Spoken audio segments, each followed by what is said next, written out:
Peace. My name is I Am All, the Supreme Super Dimension.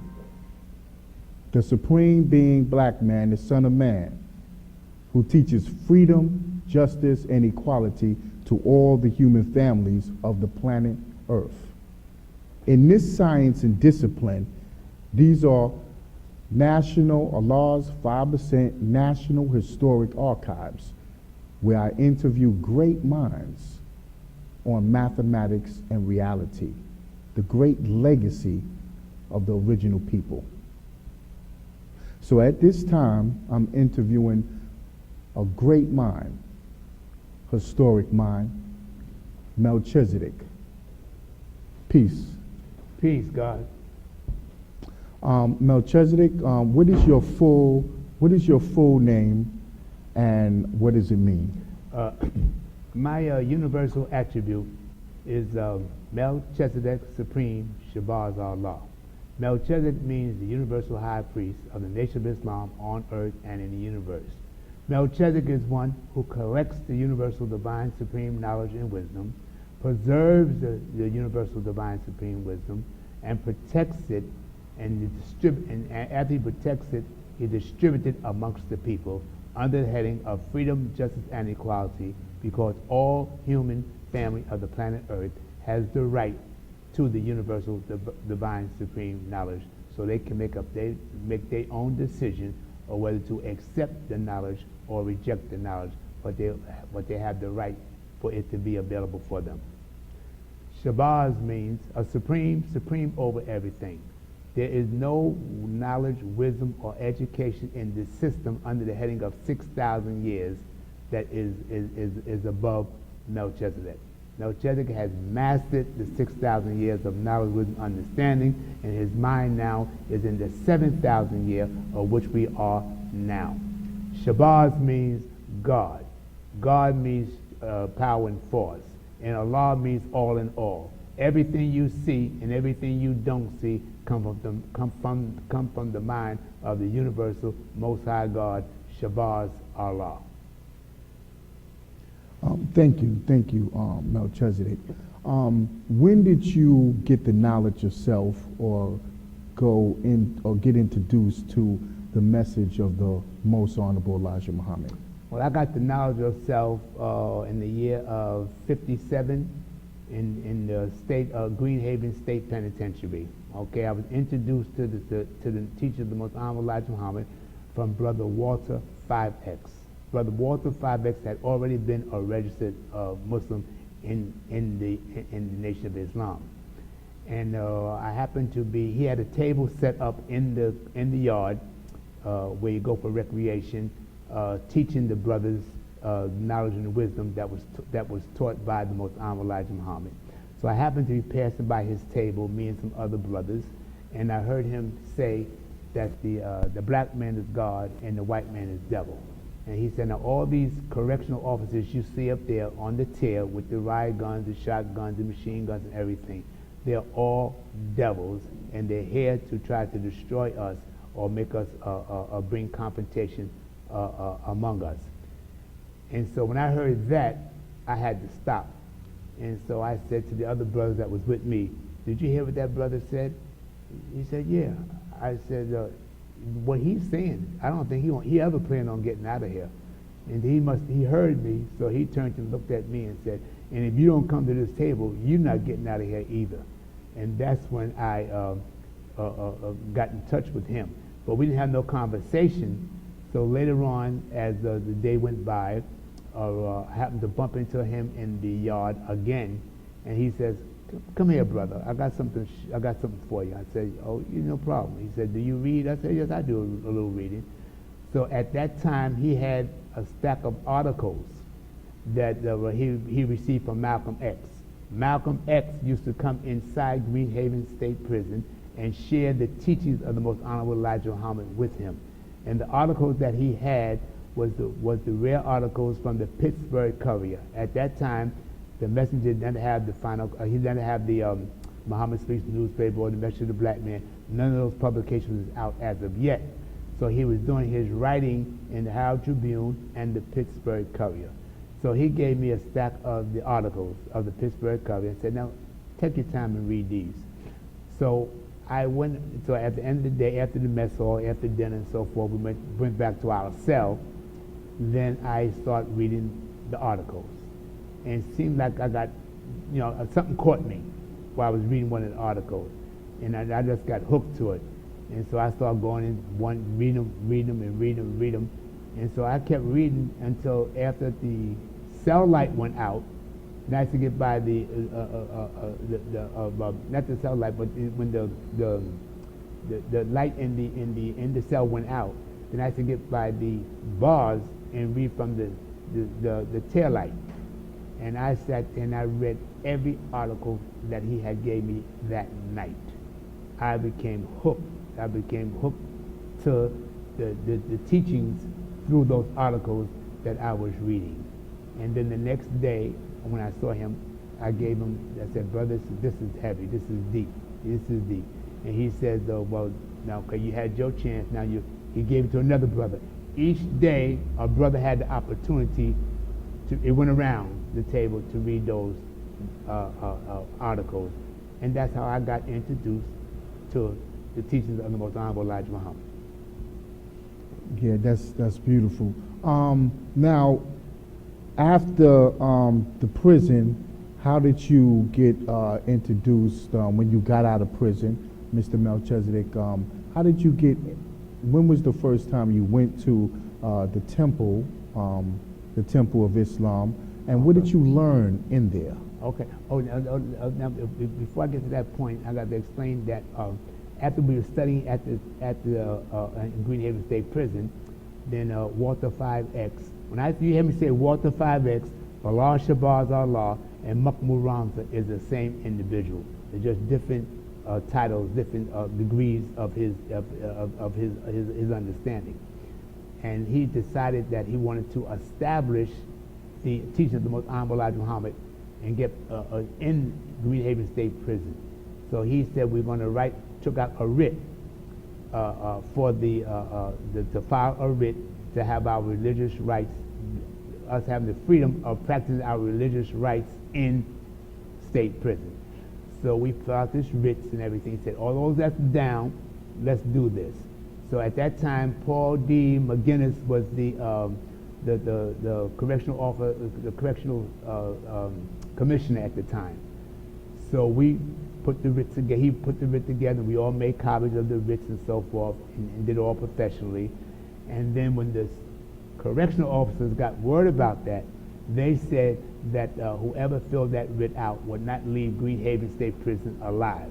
So then Walter 5X said for us to take pillowcases and make a crescent the best way we can and put it on the bedpost. Put it on your bedpost.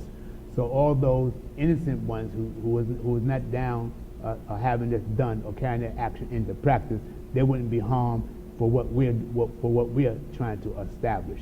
So we did that. We put the pillowcases on the posts or on our bedposts and so forth, and just laid and just waited on death.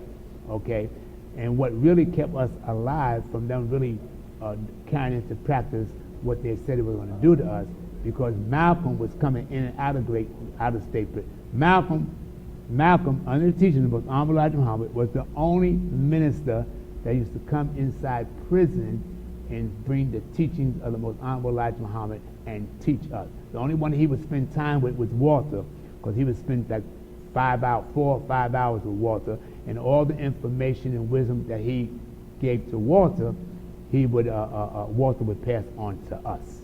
Okay, so then after that, we start spreading out. Walter 5X, Mahmoud Ramza, Bilal Shabazz Allah, converted 3/4 of the prisoners in Greenhaven State Prison. 3/4. And most of the brothers that was in the Attica riot was Muslim brothers that was taught by Ramza in Greenhaven State Prison. So when they start shipping us all out, we start going into different directions. And then we had to memorize what wisdom we had, so wherever you were shipped out to, wherever you go, you would rewrite the knowledge and wisdom that you knew, and leave it and teach the other brothers wherever you were at. Then they started shipping us out. Now Walter and I, they listed us as fanatics. They shipped us out. We didn't have no job, we didn't have no money. Oh, they did give us $20. And they shipped us out, no transportation. But Malcolm had a brother come up from New York to bring us down to New York from Green Haven State Prison. So when I got down to New York, I went to my wife's house. At that time, my wife was living we had Fort Greene Projects. And so they had that law that they still got, if you've been arrested, your family got to move if you're going to come back to the premises. So I told my wife, well, you stay here with the children because I'll find some place to go. So anyway, from that point, I got in touch with Walter. Walter said, okay, meet me at the temple. So that Monday evening, it was Monday was FOI class, the Fruit of Islam. So that Monday, I met him at the temple and everything, and then listened to the lecture and so forth. I couldn't join the orientation class because I wasn't registered at the time. But so happens, after Ron and I was in the restaurant, Malcolm happened to come into the restaurant. And so Malcolm knew Ron. They was close. And in fact, the closest one to Malcolm was Walter 5X. That Walter 5X. He was the closest one to Malcolm. So Malcolm waved at us. We went into the back, and that's the first time I met Malcolm X. Because Malcolm X wanted to meet all the brothers that was in prison that stood up to have the teachings of the Most Honorable Elijah Muhammad established in Green Haven Prison. Oh, and when it went through the Supreme Court, we won. And that's the reason why the teachings is established now and free to be taught in the prisons. Now, and the messenger was so overjoyed because the Malcolm already reported everything to the messenger, the Most Honorable Elijah Muhammad.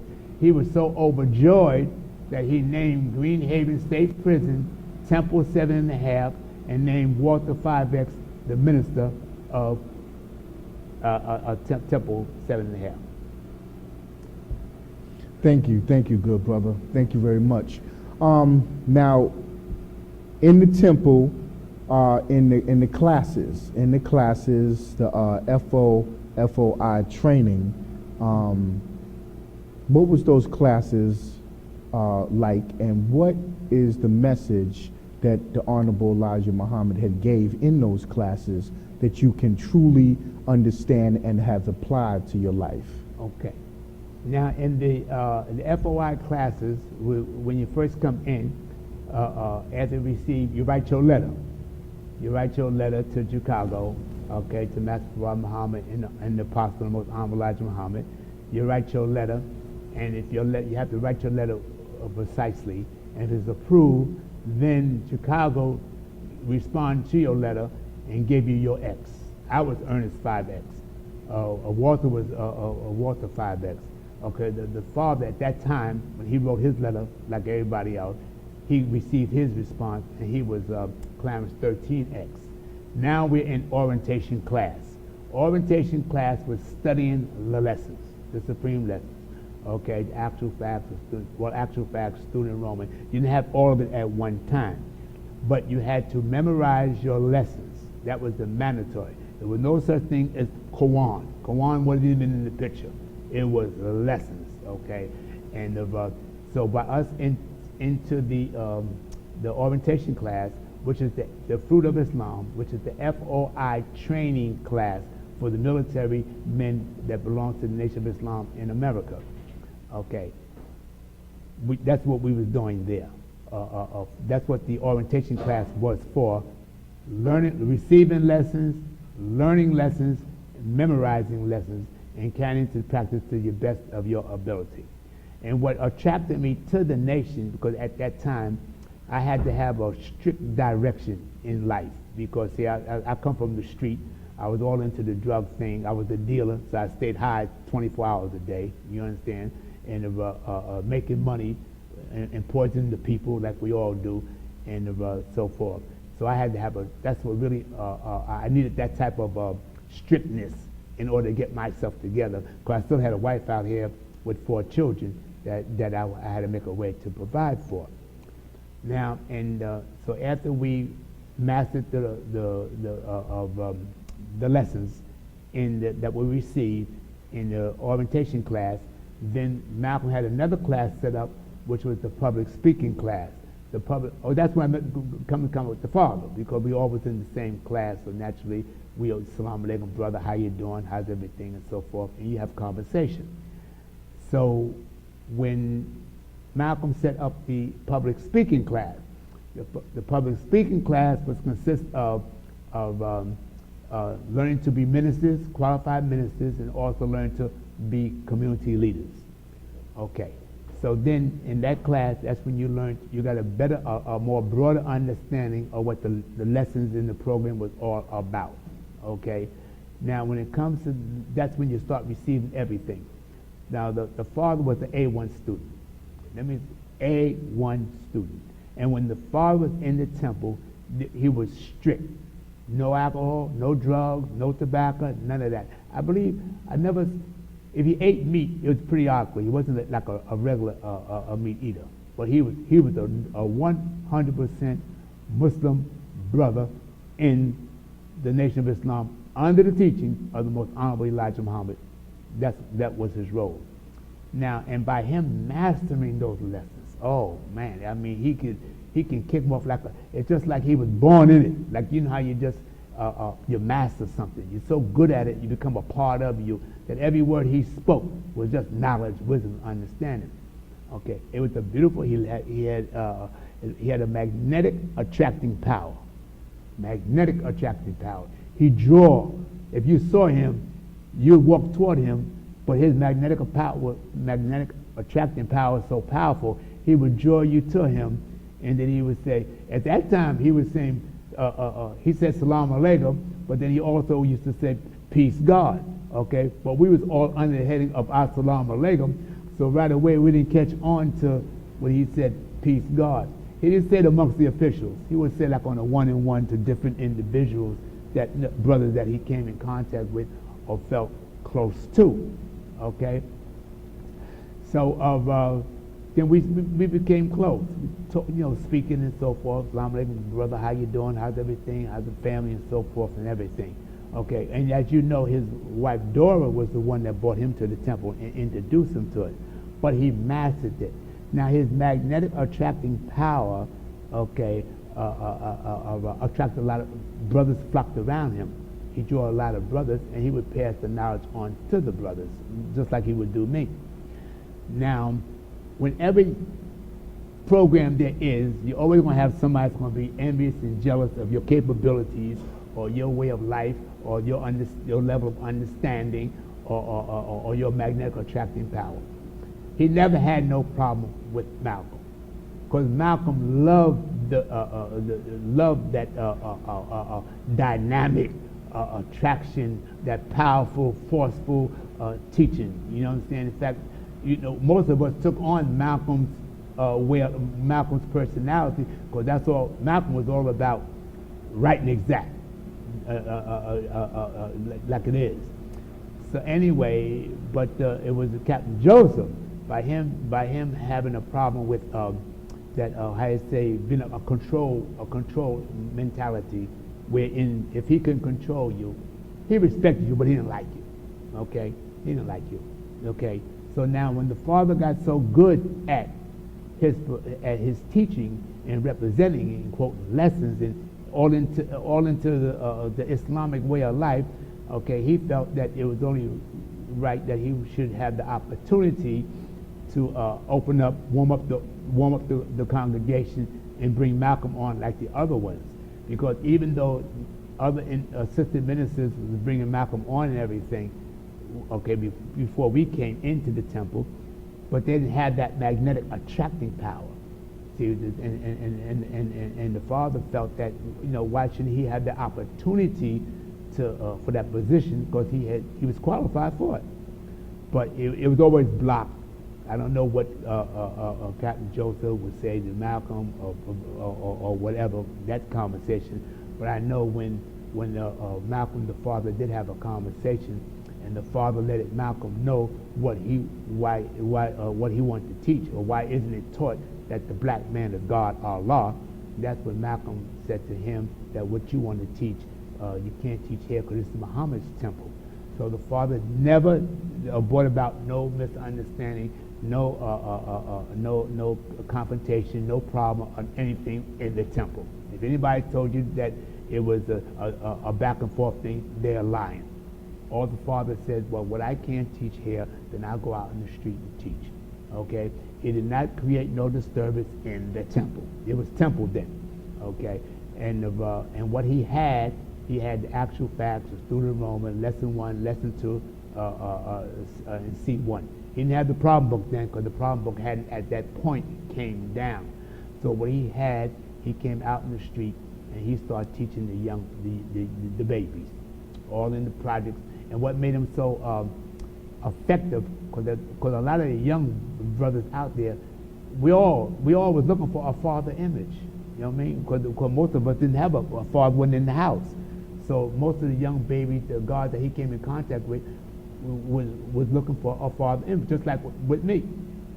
The Most Honorable Elijah Muhammad became my father. He was like a father I never had. That's why I was so attracted to him and his teachings, because it was something that you always yearn for. You don't know what it is, but when you come in contact with it, you feel comfortable with it because it's something that you need that you never had.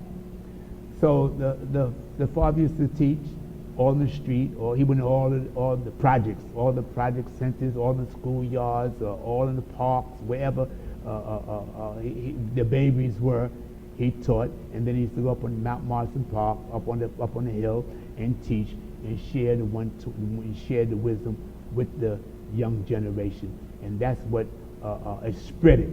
It spread it like wildfire. I mean, them babies navigated to him, but like bees do honey, okay? And they loved him, okay? And he would always tell them, when they say, referred to him as Allah, he would say, you are Allah, you see?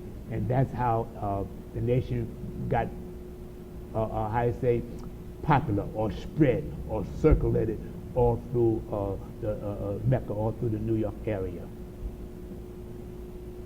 Thank you very much, Mr. Melchizedek. Mr. Melchizedek, what is your understanding of the first degree? Who is the original man? Answer: the Asiatic black man, the maker, the owner, the cream of the planet Earth, father of civilization, and God of the universe. What is your understanding of that? Okay.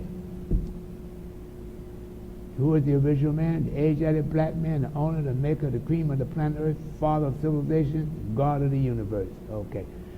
When you accept yourself as the original man, the owner, the maker, the cream of the planet Earth, father of civilization, God of the universe, that means you have came into the knowledge, wisdom, understanding, okay, of you have it in order. Knowledge, wisdom, understanding. Freedom, justice, and equality. Food, clothing, and shelter. Education, position, building a nation for the benefit of your people. When you get to that understanding, it's a show and prove thing. Just like when we came out of the depths of total triple darkness, out of that life creative atom, and the universal divine supreme mind was freed to cool fire cool, or to show and prove. It showed and proved that bring that sun into existence, the life of the universe, bring that moon into existence, and then decorating the universe with those stars. Okay? It's about everything you see and everything you don't see come from your mind. Our mind is actually the universe. Nothing exists without the mind of the original man. Okay? That knowledge, wisdom, understanding is to take you back where we once were. See? And we were here, we can go back over 78 trillion years ago. Okay? And everything from 78 trillion coming this way, we see, we know, we understand, and we know how to carry into practice, because we have a knowledge of all things before it takes place, because we are the ones that put forth the future comes out of our mind. We can predict and see in advance what's going to be up to like 25,000 years in advance before it even takes place or come into existence. So when you say the original man, the Asiatic black man, the owner, the maker, the creator of planet Earth, father of civilization, you are face to face with your true universal identification, which is universal, most high, God, Shabazz Allah. When you say Shabazz Allah, Shabazz only means God, and Allah means the all in all, because everything you see and everything you don't see comes from the mind of Allah. Thank you very much, great brother. Now, the Genesis, can you explain to us the Genesis, you being a black God? Could you explain to us the Genesis, to the best of your ability, of the universe according to the Elijah Muhammad's theology of time? The universe is everything, okay? Sun, moon, and star. The power of the universe, the divine power of the sun, is what lights up the whole universe and keep all of the other planets in order and rotating around at the same amount of speed, which is the 1,037 to third miles per hour. Okay, it keeps it in such an organized order that even though no matter how far from a planet is from the other planet, okay, regardless of the distance, it still rotates at the same amount of speed and do not bump into each other. The universe is the reason why it's such organized functioning. This is because each planet stays in its own orbit, you see, and that same principle is supposed to be carried down here where we are now on the part that we call Asia. Okay, because like electrician stays in the orbit of electrician. A plumber stays in the order of a plumber. A carpenter stays in the order. Whatever your skill is, whatever you master, automobile mechanic, whatever you master, if you stay in your orbit, then you'll rotate in your orbit and you'll be successful in all your undertakings because you're not in somebody else's orbit. Now the problem comes in when one orbit, electrician might want to go in the carpenter's orbit. You ain't got no business in the carpenter's orbit. You're supposed to stay in your own orbit. See, if everybody stay in their own orbit, what they master and what they show improve and what they do best and what they get most results that's benefit for the people, if everybody stay in their orbit of what they're supposed to do, there is no problem. The problem comes when one orbit wants to venture out into another orbit. A plumber got no business in an electrician's orbit, and an electrician got no business in a plumber's orbit. Everybody stay in their own orbit and let it rotate at the same amount of speed, and that's where you have the freedom, justice, and equality. The only time there's a problem or a situation or misunderstanding or disagreement is because the freedom, justice, and equality is not being carried into practice. Thank you very much, High Priest. Could you explain the gods in the supercontinent of Asia on the planet Earth? Can you explain this Shabazz, Granddaddy Shabazz, and the other gods, their dispute over the languages, and that caused the transformation of the moon out of Earth as we know it now? Could you explain? Okay. They had the Universal Most High Gods had a conference, okay, and Shabazz, Granddaddy Shabazz, there was the circle of gods was speaking different dialects, and by different gods, the circle of gods speaking different dialects, that's what brought about confusion because each one speaks a different dialect. So that's why it was no understanding born because everybody's speaking their own dialect. So Shabazz says no, one dialect, okay? So he put on the table the language for the whole circle of gods is freedom, justice, and equality. Freedom, justice, and equality eliminates all these other dialects. It comes to one dialect, okay, that's beneficial for all, and by being freedom, justice, and equality, that means we're on an equal plane. But the gods disagree with that because this God wants to speak his language, this God wants to speak his language, this God wants to speak his language. Everybody wants to speak a different dialect, and that's the problem. That's the problem they have today on earth. Everybody wants to speak a different language, but the universal, divine, supreme language for all is freedom, justice, and equality. So Shabbat says, okay. So, and to show you how he was God and powerful, and nobody could stop him, he went into the center of the planet, okay, and built and planted powerful explosive, and set it off, and blew up the planet, okay. Then the part that we call moon shot out 12,000 miles, okay, and all the water came with this part that we call Earth. But the name of the planet was Asia. The name of this planet is Asia, okay. This part we call Earth. Now this part dropped 35,000 miles in 11 seconds. It dropped, okay. Now all those other gods that disagreed, when the magnetic powers of the sun caught up this part that was dropping and put it in a pocket where it can rotate on its own, all those other gods that disagreed was destroyed. Because it was 13 tribes. But when it got after the explosion, it was only 12, because the ones that disagreed was destroyed because they didn't know the power, and they had no idea of what Shabbat was going to do. Now, after the shakeup, Shabbat went all over this part. We call it Earth, but it's really Asia. They got different names for it, but the original name is Asia. That's why we are the Asiatic black man. We went all over the planet. Where we are now, we was here before.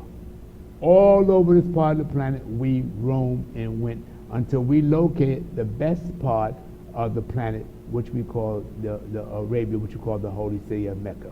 And we named the holy city of Mecca knowledge, wisdom, understanding after the explosion that was located after the explosion, after we got through roaming around the planet Asia.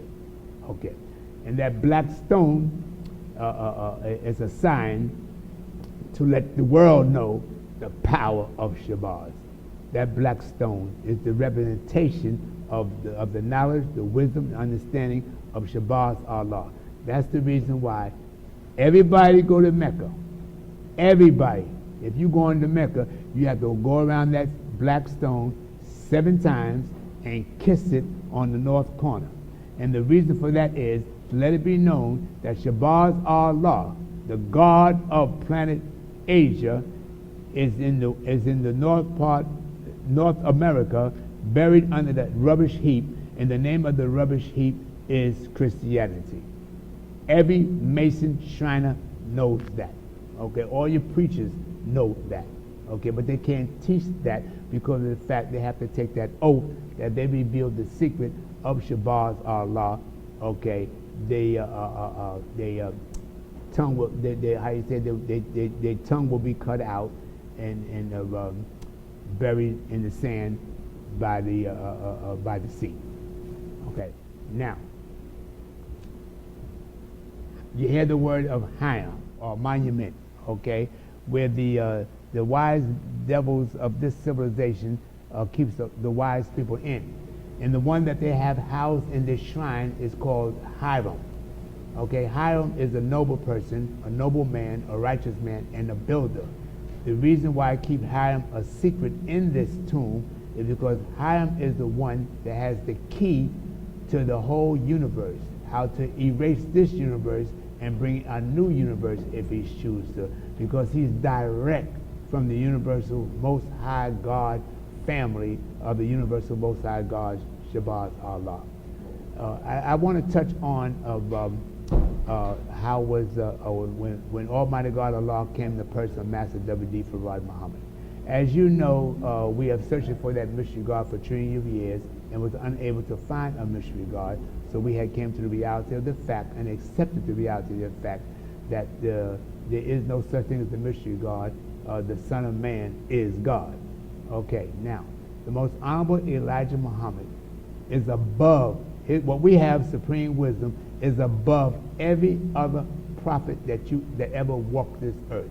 It's above Jesus, Moses, Abraham, name it. There is no wise man on earth wiser than Shabazz, than those who have the 120 that they received it from Master W.D. Farad Muhammad.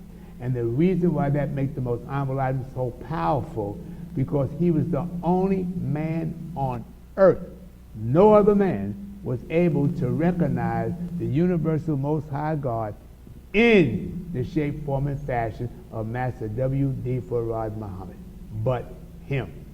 And when when he recognized Master W.D. Farad Muhammad, Allah in that shape, form, and fashion told him, keep it quiet, don't speak on it now, wait till after I leave, then you can teach what you want to teach.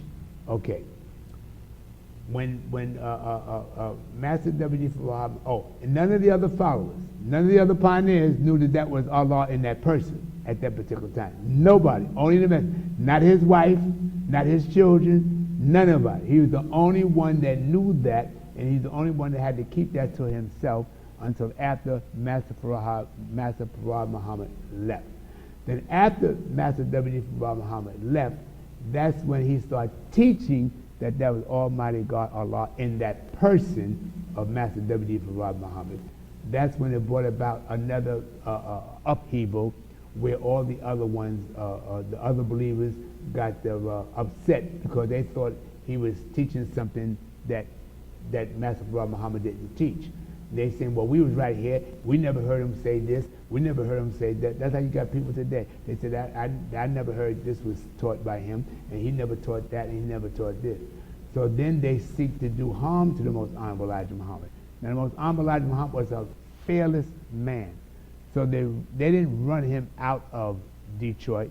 He left Detroit on his own, just like the father left the temple on his own. The Most Honorable Elijah Muhammad left left Detroit on his own, and they ran him around the country for 7 years. Okay, and just like when the father left the temple, he was running, not actually literally running, but running all around New York, not because he was afraid, ducking and dodging and so forth. He did that so he can preserve and protect the 120, which we call the supreme wisdom, protect that for the babies so he can pass it on to the young generation.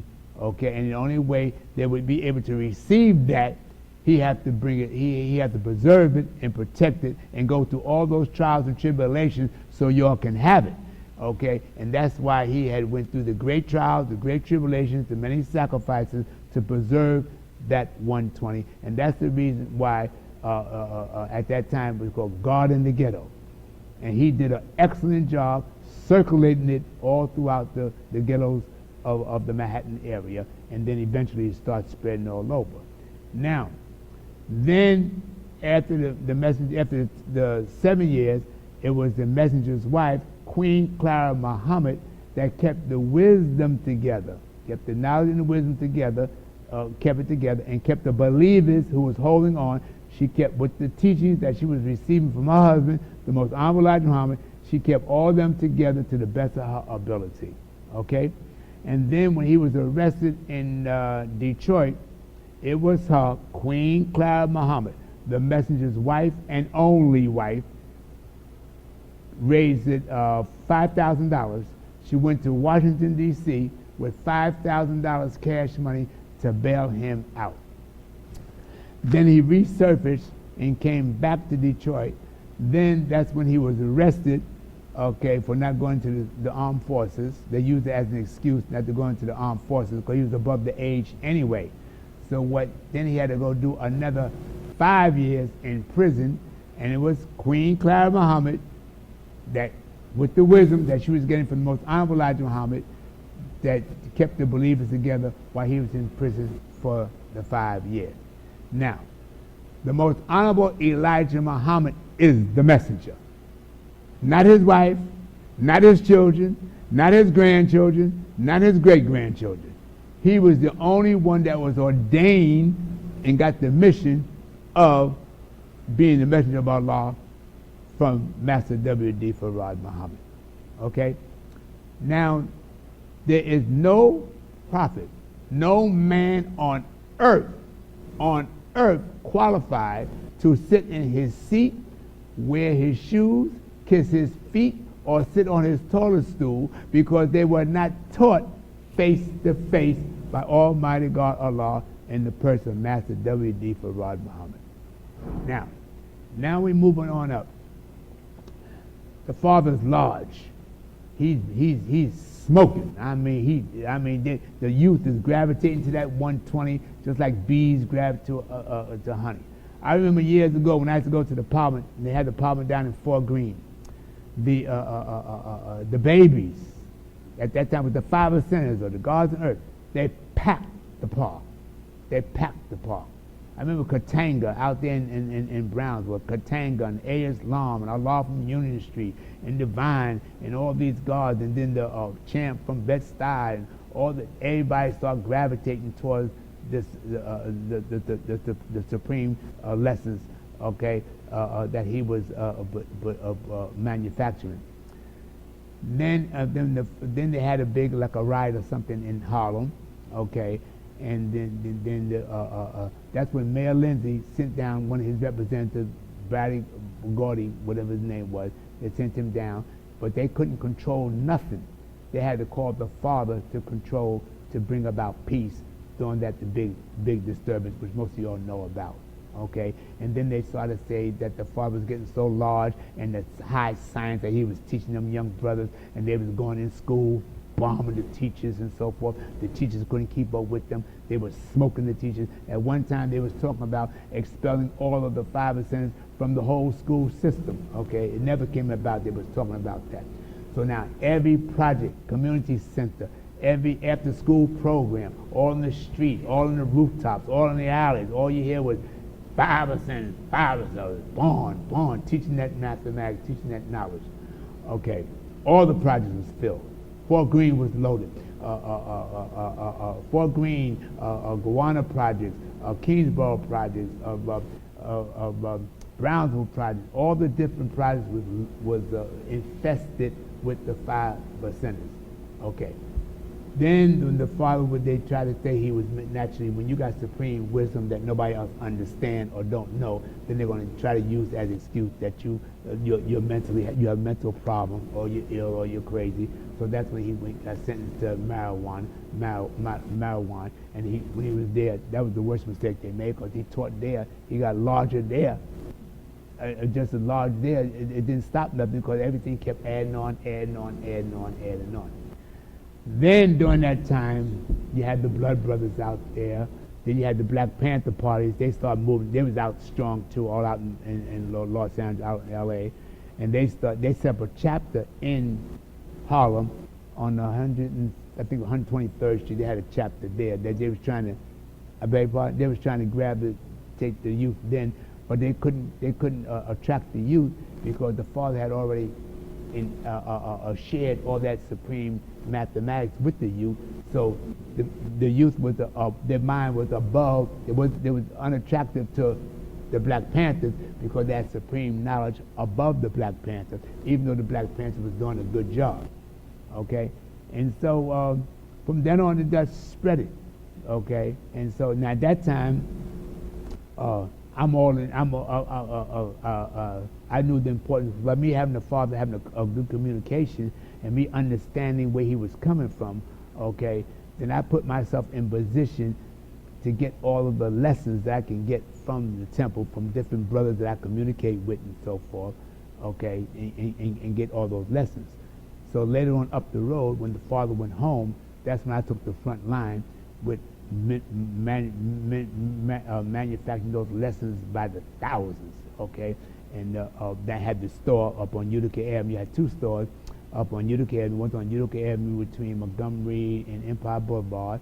The other one was on 116th Street and 7th Avenue. Those stores was not just like stores for regular business. Those stores was distribution centers for 120. Every baby, every guard that came through those stores, if you didn't have 120, you got it.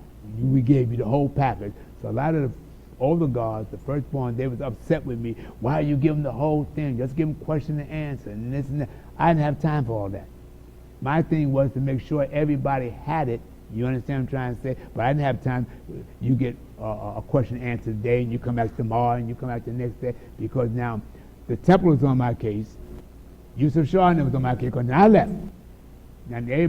Now, after the father went home, and we know Mayor Lindsay took care of business, and Universal Sham Guard brought the 3 flags to the father. It was the 2 8-point flags and the 16-point flag. The father told him, well, they're not ready for the 16-point flag, so I choose this flag here, which is the 8-point flag, for the nation of the 5 percenters, okay? And then of all the babies that gave them their attribute, the father would give the list. We'll give the list to Mayor Lindsay, and Mayor Lindsay will take it to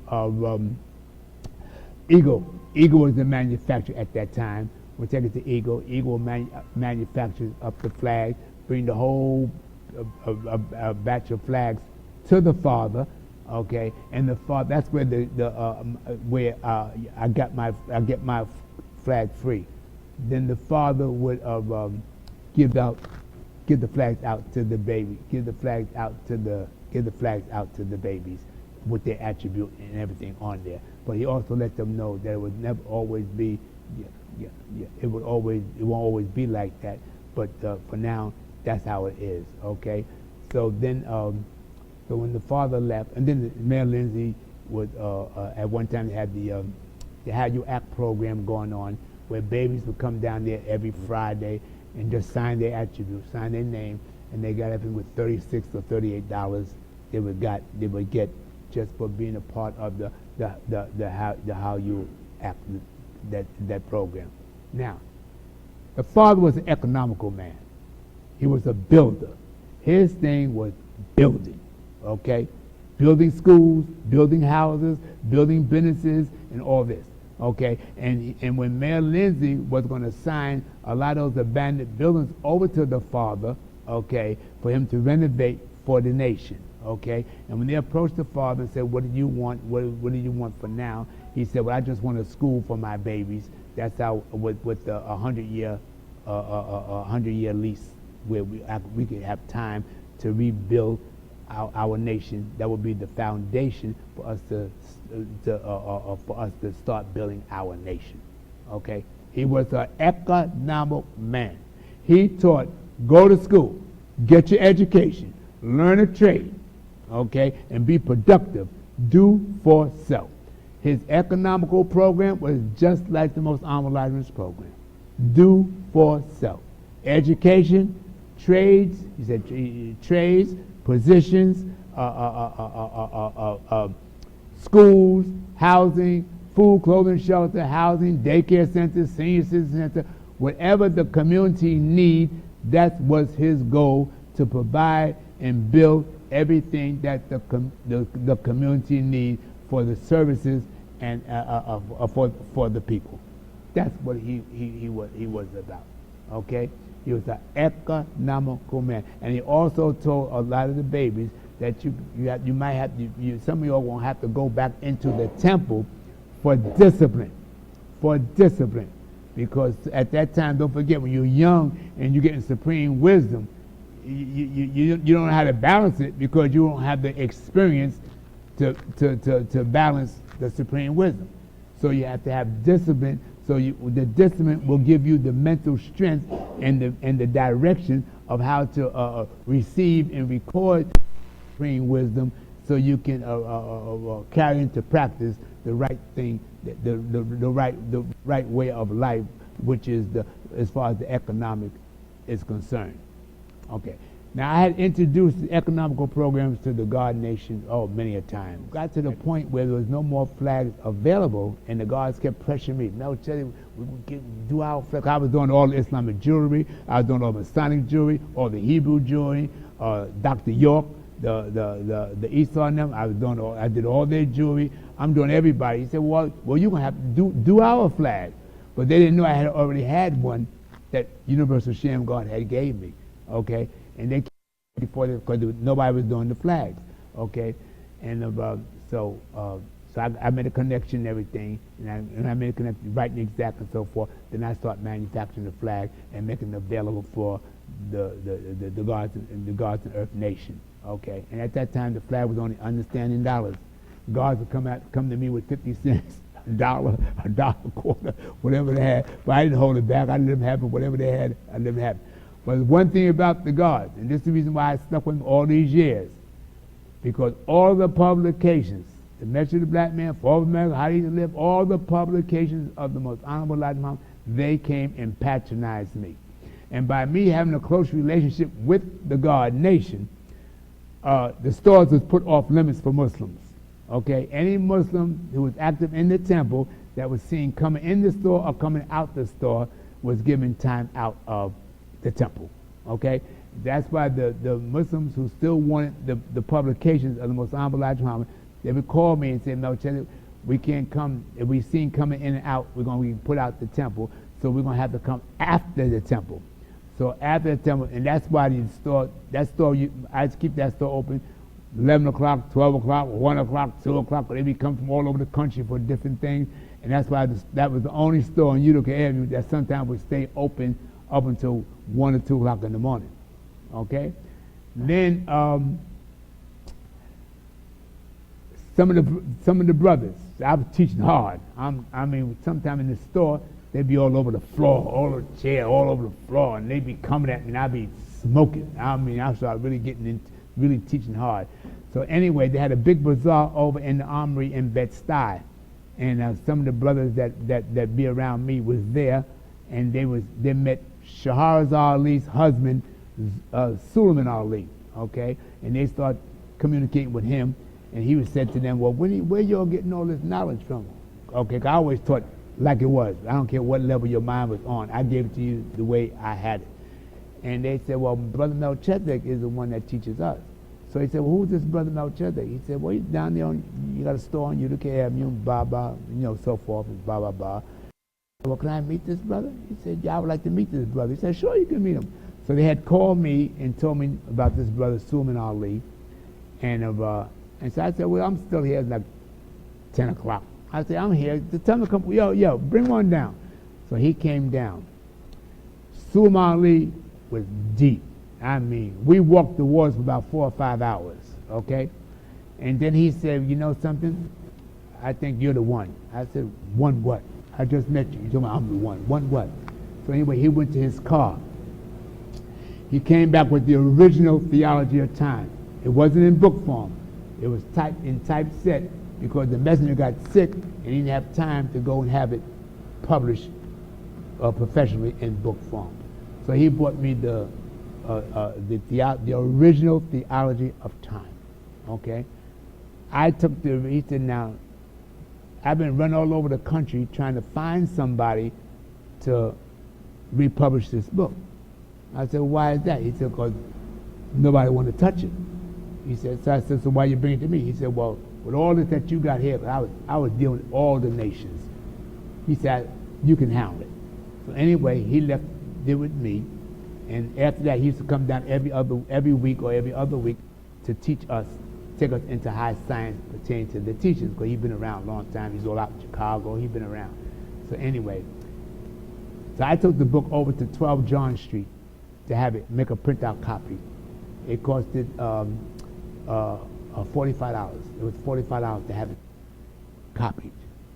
So I said, okay, $45. I said, so I had about a couple of dozen made. I'm making money now. So I had about a couple of dozen made.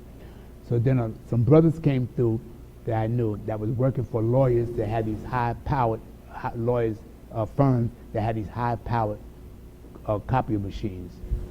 So and they some of them used to work at night. and they knew the security. So I said, listen, we got to have this book circulated. Because one thing about knowledge, you got to circulate amongst the people. The only way you can preserve knowledge, it has to be amongst the people, okay? Because that's the only way you can keep it alive. And that's what kept the 5%, the gods of earth alive, because you're circling it amongst the people. Because when Wallace came in, Yaku's grafted devil, the snake of the grafted type, came in. He had them, as you all know, putting all the lesson stuff in the garbage.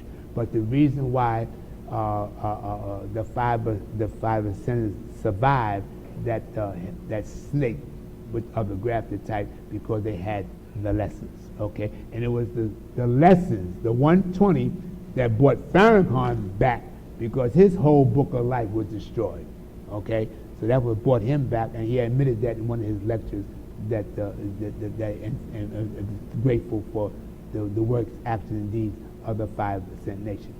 So then the brothers used to bring me, I had 2 brothers that was making copies of this book before it was vinyl, 2 brothers. And they used to bring me stacks. Then me and my queen, Willamay Muhammad, you probably remember her, queen of the bean pie. She was the #1 queen of the bean pie in the New York area. Okay, she had about 12 brothers working for her. She was so bad, she had about 12 brothers working for her. And anyway, they used to bring them to me. So the book was, I just let the book go for 30, it was 45 if I had it done at 12 John Street. So I just let the book go for $35. I give the brothers $10, and I let the book go for $25, and I circulate that book of maybe 2,000 or 3,000 of them all over New York. All the brothers that came through got the book. And then the brother from Philadelphia, Nasser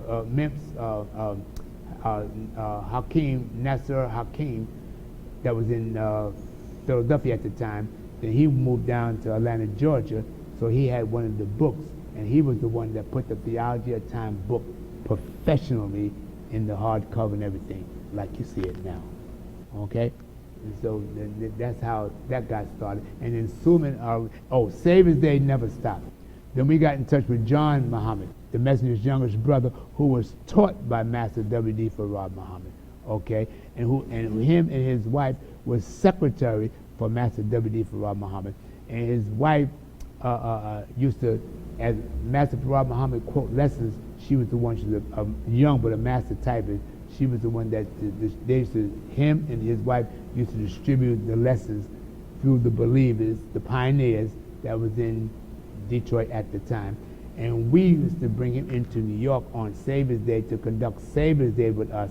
And we would be in the hotel with him all night long sometimes, and he'd be dropping that knowledge on us to keep us functioning and keep us motivated into these teachings. And you had another brother in New York named Kareem Allah, an elderly brother who was taught by Master Farad Muhammad, but they never gave him the opportunity to speak. So what we used to do, we used to treat him to dinner, and by him being elderly, we used to take him home. He was living in Fort Greene, and we used to go down to take him home and go down to his house, and we'd be in his house, and he'd be dropping that knowledge on us about Master Farad Muhammad, how he spoke the 16 languages, wrote 10 and so forth, how he was born in Mecca, his whole history that he would bring to our attention. Okay, now, thank you very much, Mr. Melchizedek. What I wanted to briefly get into Farad's father, okay, the original Asiatic black man. Could you explain to us who his father was? Could you get into that, please? Yes, Thank sir. you. Okay.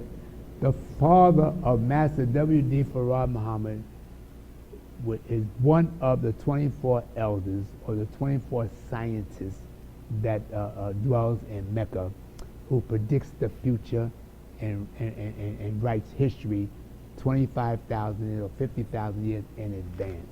That's his father. Now, his Master W.D. Farad Muhammad's father was a very wise man.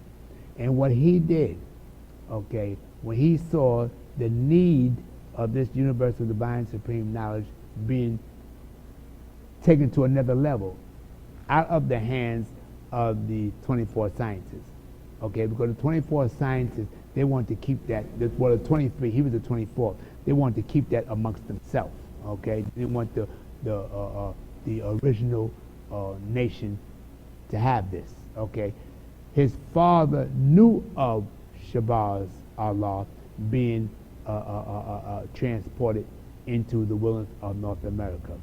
Okay, and that's the reason why he went to all these different scientists and had them and paid them high prices for their knowledge, wisdom, and wisdom. Okay, so he can get everything. Each scientist he sat down with and comprehend all of that knowledge, wisdom of that scientist had of his profession. Okay, okay, and then he went around the world, all over. He traveled around the world to every wise man that existed to receive and receive whatever knowledge and wisdom they had to offer. Then he knew the father of Master W. Farad Muhammad is a jet black original man, the same color as those cameras right there, black original man. But he knew he would not be able to come into the wilderness of North America in his true original identification, okay? Because for him to come into the wilderness of North America in his true original identification, he was not going to tolerate the insults, the disrespect, and so forth from the deaf, dumb, and blind at that time so-called Negro. So that's when he said to himself, I have to make me a son.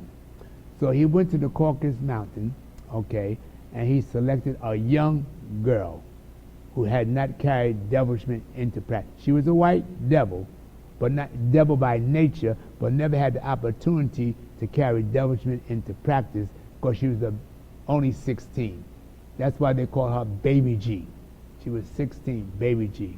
So he selected her, okay, for him to put his seed, to carry his seed, to bring about, to reproduce himself mentally in the shape, form, and fashion like he did of Master W.D. Farad Muhammad. Okay? And so the first time it was, as you know, it was a girl. He said, I made a mistake here. So I had to go back. So when he went back, then he got the son, which was Master W.D. Farad Muhammad. And he taught him everything, all the different sciences, universal sciences, everything that he had accumulated, received it from all these different wise men, the other 23 scientists, and other wise man was on the planet. He received what they had to offer, and he paid for it. It wasn't like he got it, they just gave it to him. He paid high prices because he was a very, very wealthy man, because he was the #1 scientist in Mecca, okay? And so he taught Master W. Farad Muhammad, reshaped him spiritually, mentally, and physically into the level of a universal most high God. Master W.D. Farad Muhammad himself is not the God. That universal divine supreme mind is in that shape, form, and fashion. Okay? Just like we sitting here. The universal most high God mind is in our shape, form, and fashion. That's why we can say we are Allah, because once you have the knowledge and wisdom, the universal knowledge and wisdom understanding, and connect yourself with the universal divine supreme mind, that universal divine supreme mind come in you, and then you can go forth and say, I be born Allah, I be everlasting Allah, I be Melchizedek Allah, Rashid Allah. Whatever attribute you choose, you have the right to choose that, because you are direct. We are direct connected with the universal most high God, Shabazz Allah. Now, when the slavery thing went down, okay, the lost found nation of Islam in America is Shabazz Allah. Shabazz Allah is the universal attribute of the family of God. We are directly connected with the universal most high God. That's why we can come in the name of Allah Everybody can't do that. They can't handle that. They get scared. They get frightened. It blows them away. A lot of brothers that went in the nut house. It blew their mind to come face to face with your true identification that you are the universal most high God. Because in order for Master W.D. Farad Muhammad to be your nephew, then that means his father is your brother, and by his brother being a universal most high God, his mission was to come to us through Master W.D. Farad Muhammad, because it couldn't come through his original universal identification, because he wasn't going to tolerate the insults and the disrespect, and it wouldn't have been justified for him he would have wiped out America. But it wouldn't have been justified for him to destroy America without giving his brother, the lost found nation, his brother, which is the lost found nation in America, justice. Because in order to give him justice, he had to do what? Return to him or give him back the universal divine supreme knowledge that he had lost of himself, which is a true identification that he is the God. So that's the reason why he had to come through Master W.D. Farad Muhammad. The supreme wisdom that we have, supreme wisdom, you can call it 120. There is no knowledge, wisdom on earth, and most of you had already experienced that can surpass what you already got. Because what we have come direct from the universal most high God. This is what got the whole world shook up. This is why the whole world is shook up, and there will be no peace on earth until Shabazz, the lost foundation of Islam in the wilderness of North America, which is Shabazz Allah, is given the freedom and the justice and equality that is rightfully belongs to them. The whole earth is ours. All the gold, all the diamonds. Them Arabs in the east, they don't own no oil. That's our oil. Okay, and now we're going to Yaqu's creation, which will be another topic. But when the devils came back into the Holy Land, which was 5,400 years ago, the sons of God started taking on to them daughters of man. The original black man started connecting with the white female devils, and the original black woman started connecting with the black God. And that's when they started, as you all know, started lying and stealing and creating disturbance and so fighting and killing each other, and then we rounded them up and ran them in the caves of Europe. That's all going into the whole Yaqub history. But once you understand your true identification, you can say, well, I'm Hassan Allah. Yes, you Hassan Shabazz Allah. I'm Rakim Allah. You're Rakim Shabazz Allah. Shabazz only means God. God only means power and force. And Allah means the all in all. Everything you see and everything you don't see come from the mind of Allah. Okay? And then you go into the I, self, Lord and Master. Yes, Islam. Islam is the I, self, Lord and Master of what? Your circumference. Okay? Now you go into the uncontrollable, untouchable, yet can be destructible. That's why we come into the build and the destroy. We have the knowledge. Once you got that supreme knowledge and understanding, you can build or you can destroy. We have power of both, because we have the supreme knowledge and understanding of the devil, and we have the supreme knowledge and understanding of God. So now it's up to us to choose which direction you want to go with. You want to be a Yaqub or you want to be a Allah. Some of us took the road of Yaqub and destroyed themselves. Some of us took the road of Allah and still live. Okay? Thank you very much. Okay, now we're going to, we just touched on the fact that Farad's father is Allah.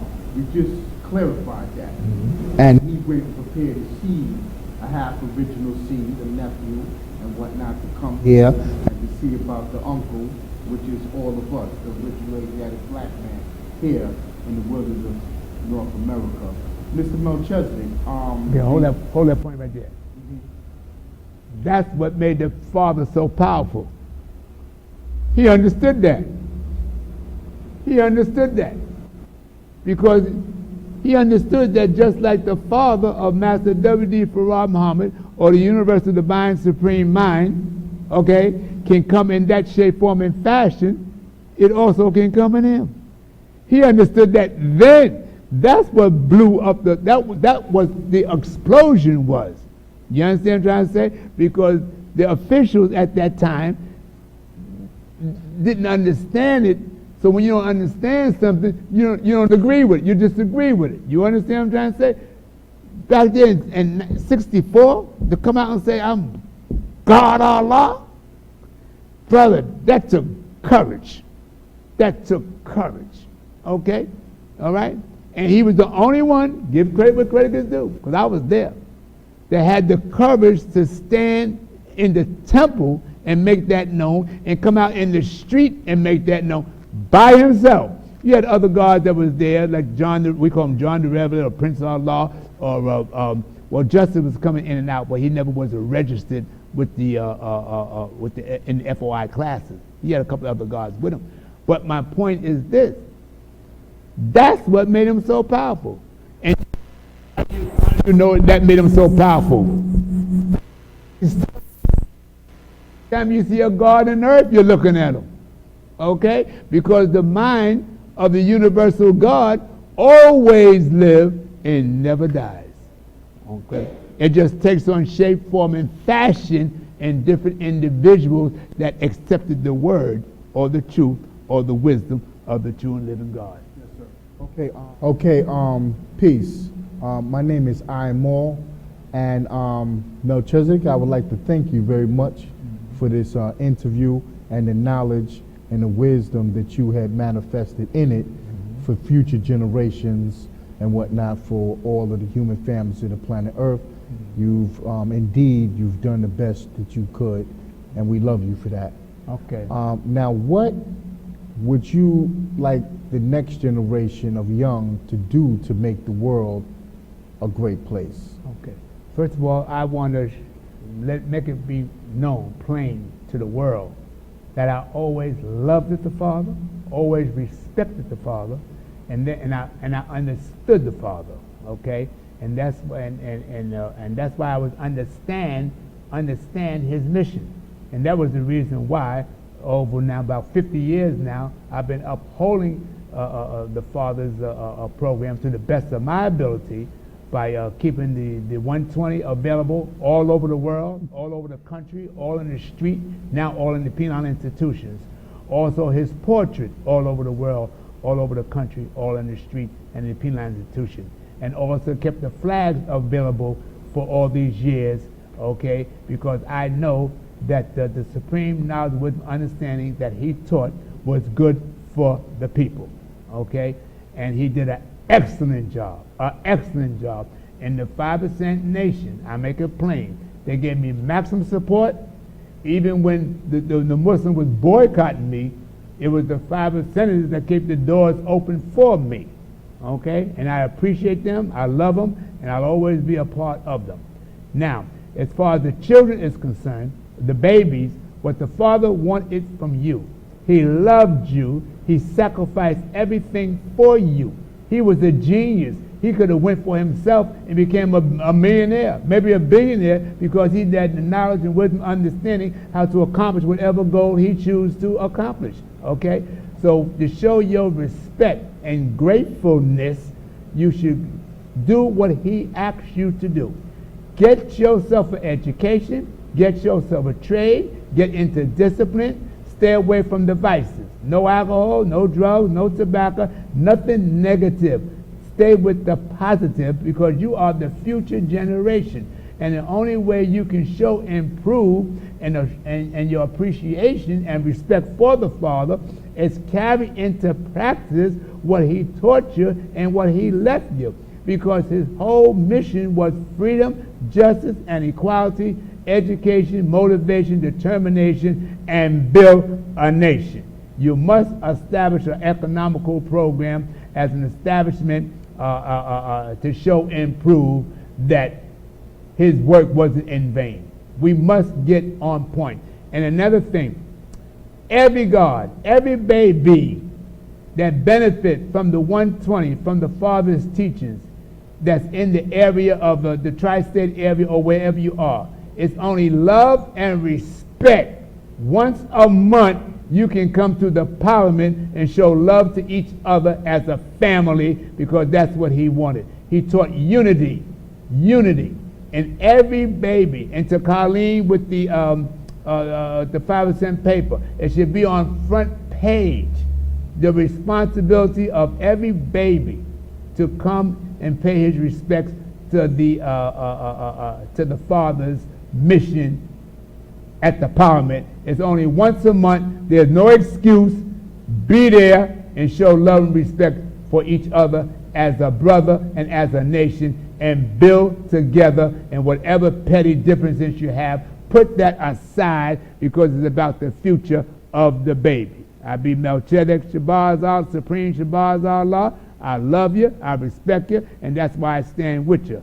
But show love to each other, because it's all about building a nation for the babies and the future generations, and the only way you can do that, you must have love for each other. Peace. Peace. Thank you very much.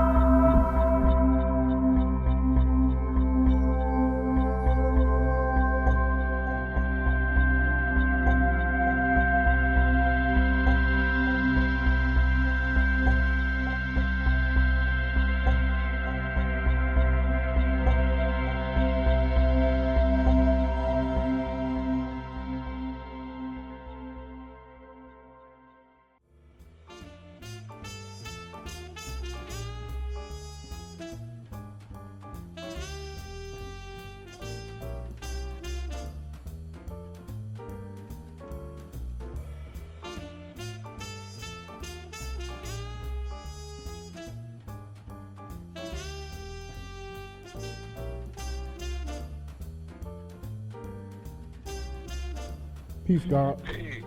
Peace, God. How are you? Great. Oh, yes, indeed. I'm excited. Good. Wow. Good. My name is I Am All, the Supreme Super Dimension, and I'm giving a interview for Allah's 5% Nation National Historic Archives. I have a great guard here from Pelon. Okay, it's not a place where the devil was manufactured.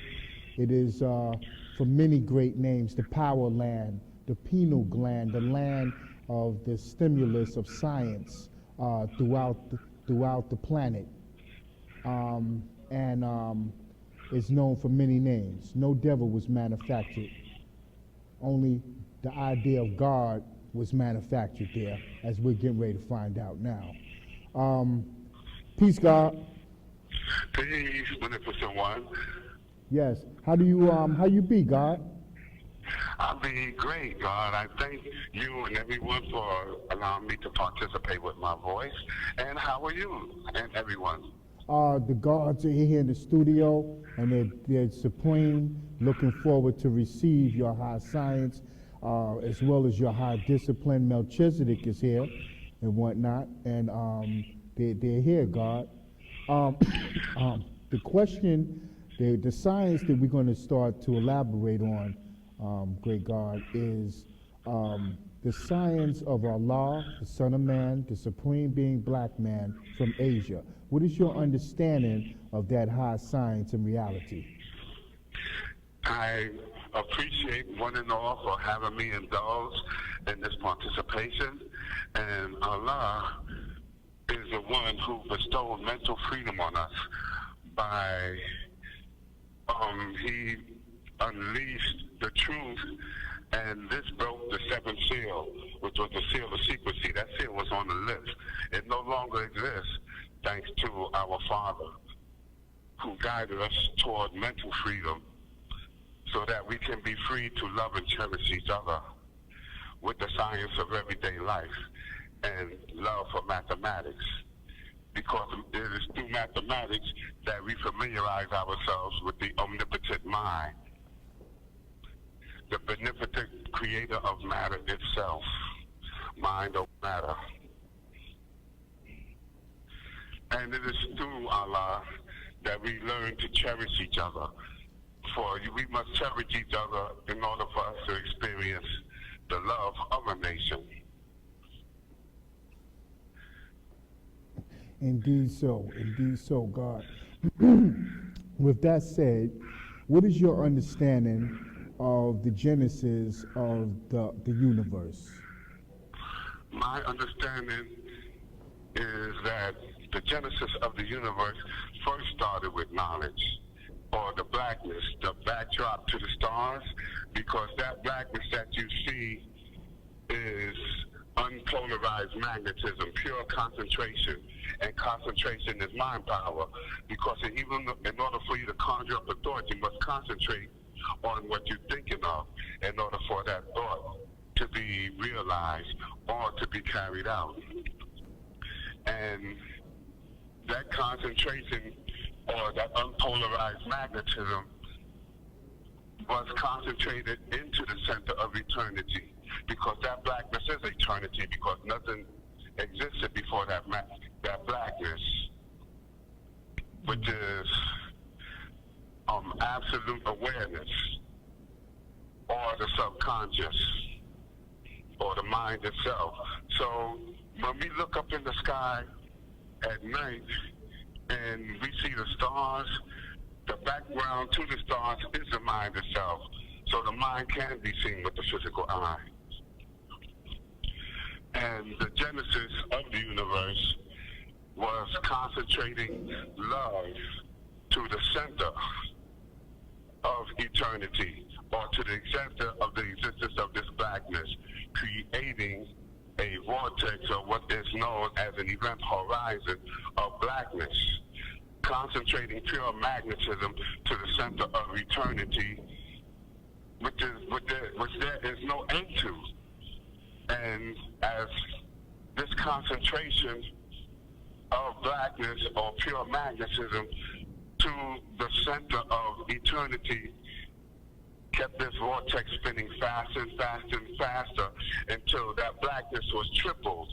And as it kept spinning at only a speed that the mind can detect, this vortex started turning into a sphere, which is the polarization of this magnetism, or the appearance of the first universal proton, which was at an enormous size and still obtaining pressure from the concentration of all this love until it can no longer be contained within this cipher. And then other ciphers started shooting off from the center of this spinning sphere of pure love and pure knowledge, or pure magnetism. And as these spheres were spinning off from the center, this was like the creation of the universe, because as this knowledge was being concentrated into that triple darkness, the blackness that was left over became the space for which matter was to occupy. Because as Allah himself, the beneficent agent of all creation, was dealing or building with all this greatness within himself, he realized that in order for this love to become universal, there had to be somebody to share it with. So therefore, all the elements that exist within the universe was created in order for the elements to be available for planets, in order for the elements to be available for stars, in order for there to be the right conditions for the manifestation of heaven, so that our biophysical compositions can be made presentable as a nation, and so that this love can be shared throughout all. So the genesis of the universe is the awareness of endless love being concentrated into the infinity of man, woman, and child. Because man, woman, and child is the physical live manifestation of the infinity of the universe and the definity of the world,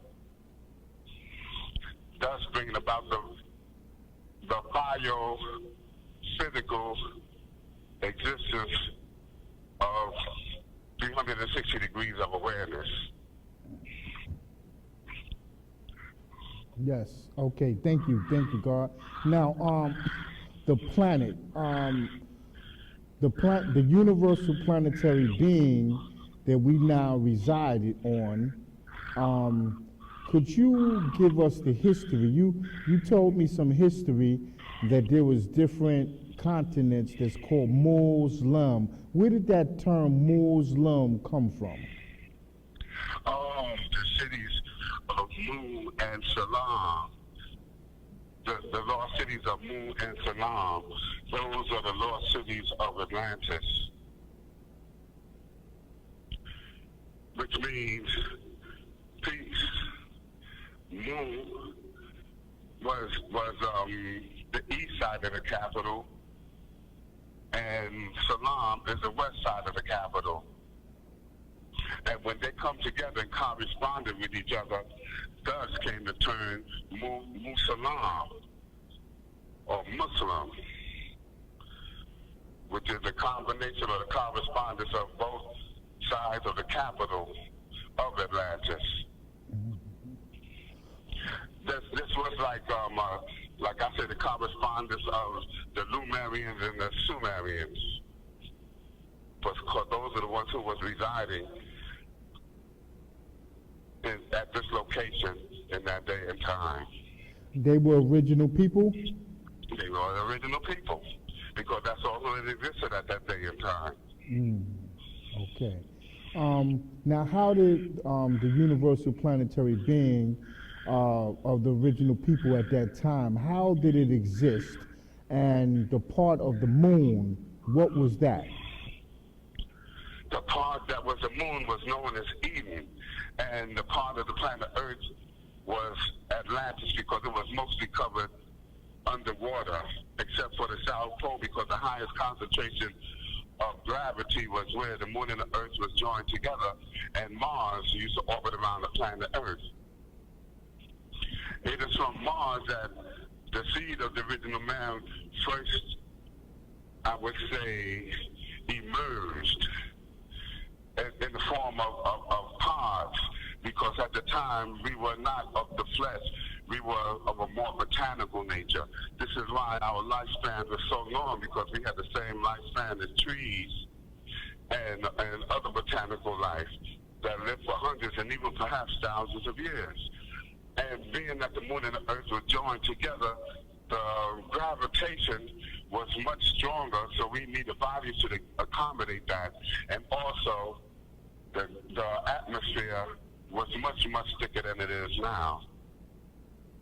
And being that the moon was attached to the earth, and the earth was mostly water, I would say 95% water, it was like watering the moon, or the moon was watered to the earth, and it was being watered like the earth was a giant flower pot, nourishing the moon.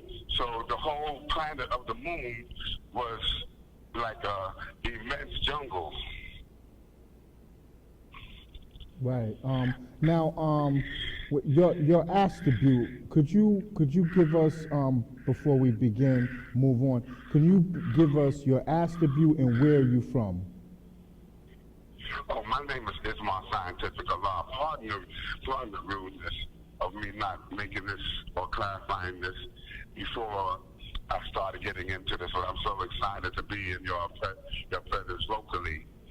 And I originated my indulgence in the supreme science of Pelon. This is where I was born mentally and physically as well. And there was the gods and earths for Pelon. How would you describe at that time the gods and earths from Pelon? I would say at that time the knowledge was predominant. Everywhere you go, there was mathematics. And it seemed like it happened all at one time. And like in the year I was born, equality culture, there was specific gods that had certain districts. Like in the district I was in, it was the god ABG, this brother that named J Islam, and those were the ones that had, kept the influence going. But I first got the knowledge from this brother named Jesus and my brother named Mandua. They had first brought the knowledge to me, and the brother born Allah. So the knowledge was very dominant at that time in Pilon and in Medina and in the Oasis. And yes, everywhere we went, the knowledge was already there. Yes. And then I had the ultimate privilege of meeting Allah in the knowledge born equality God, 1967. When he had the first parliament at Mount Morris Park, which is now called Marcus Garvey Park, at the Bell Tower or the Acropolis. And I remember one thing that he said that secured my establishment in me choosing myself to be righteous forever. He said it's not only about being righteous, it's about what? Staying righteous. And choosing righteousness to motivate you to all your endeavors. And that's your best route to freedom from deception. So that's your best route to freedom from what? Deception. And that's to stay righteous and to love the truth. Yes. Okay, now we can go into the high science of the universe and Mars. You had brought to my attention that you can explain how Mars has red soil. Could you elaborate on that, God? Yes, I have learned that the soil of Mars contains hemoglobin, because it is not really actually soil, but it is red clay, and red clay contains hemoglobin, and hemoglobin is what is used for the blood cells to carry oxygen, and oxygen, as we know, is cosmic energy. In the form of the molecule, I don't know, let's say, is it a molecule? No, the oxygen is an element. It is actually an element. When it forms a molecule is when it combines with other elements, like hydrogen, H2O, or ozone, O2O. Yes. Right. Okay. Thank you. Now you went into the universe. You went the mind of over matter. The sun. You were explaining to me that the very energy of the sun is forms of thought waves. The beta wave. Like I was saying, all stars are transponders of intelligence. They transfer supreme intelligence throughout the universe by being what I realize is concentrated thought fields, because the sun does not have that, what I feel is like a thermonuclear action. What I feel is that the stars are concentrated thought fields, because they are transformers of supreme intelligence into brain waves, so that our brain waves can metabolize the intelligence into our experiences and realizations. What I mean is that this is supreme intelligence is changed into ways that our brains can conceive as different levels of consciousness. And because we have the alpha waves, the delta waves, the beta waves, and the theta waves. Now, the delta waves mostly exist within the subconscious. This is what we do. This is how we deal with the dream plane. This is the slowest wave of the brain waves. So therefore, it is through the delta wave that we enter into the subconscious. And the theta waves are let's say the consciousness. This is what we deal on this is what we deal on the awake level in everyday life. And then you have the alpha waves. The alpha waves is on a much higher plane that we deal with, I would say, extrasensory perception. This is when we combine our thoughts with the functions of our third eye, which is the pineal gland. The pineal gland is responsible for sensory perception, such as what we see, hear, smell, taste, and feel. And being that it is in the hypothalamus, which is like an area that is inside the brain that's shaped like a pyramid, it refracts the senses in the same manner that a prism refracts light into its right frequency, so that each and every area of the brain that is susceptible to these frequencies, we are able to interpret them as our senses. And then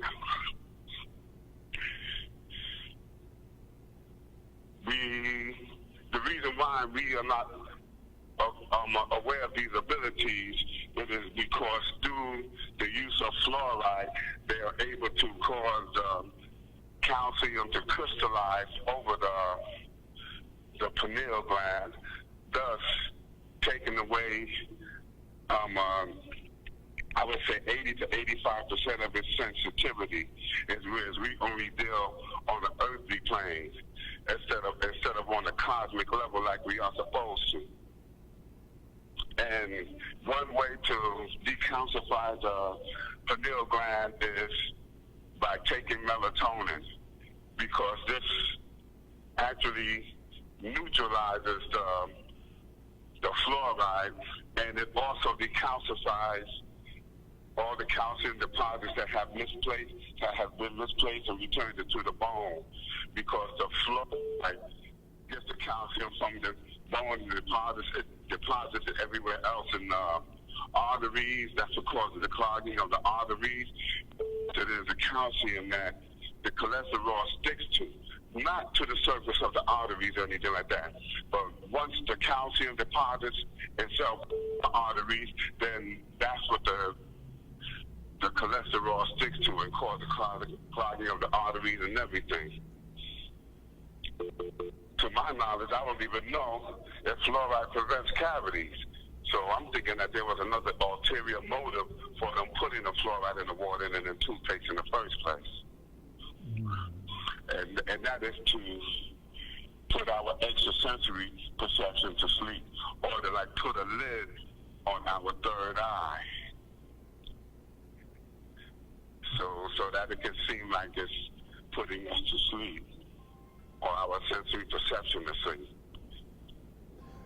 Thank you. So what you're saying, God, is that we have to eat natural, the plant life, with all of the original vitamins, and that I went to the health food store and got that melatonin, and I got to go get some more. Matter of fact, it's in a liquid form, as you told me, and I take like. I have mine in a pill form. Oh, I got mine in a liquid form, big brother. I think you have a higher concentration.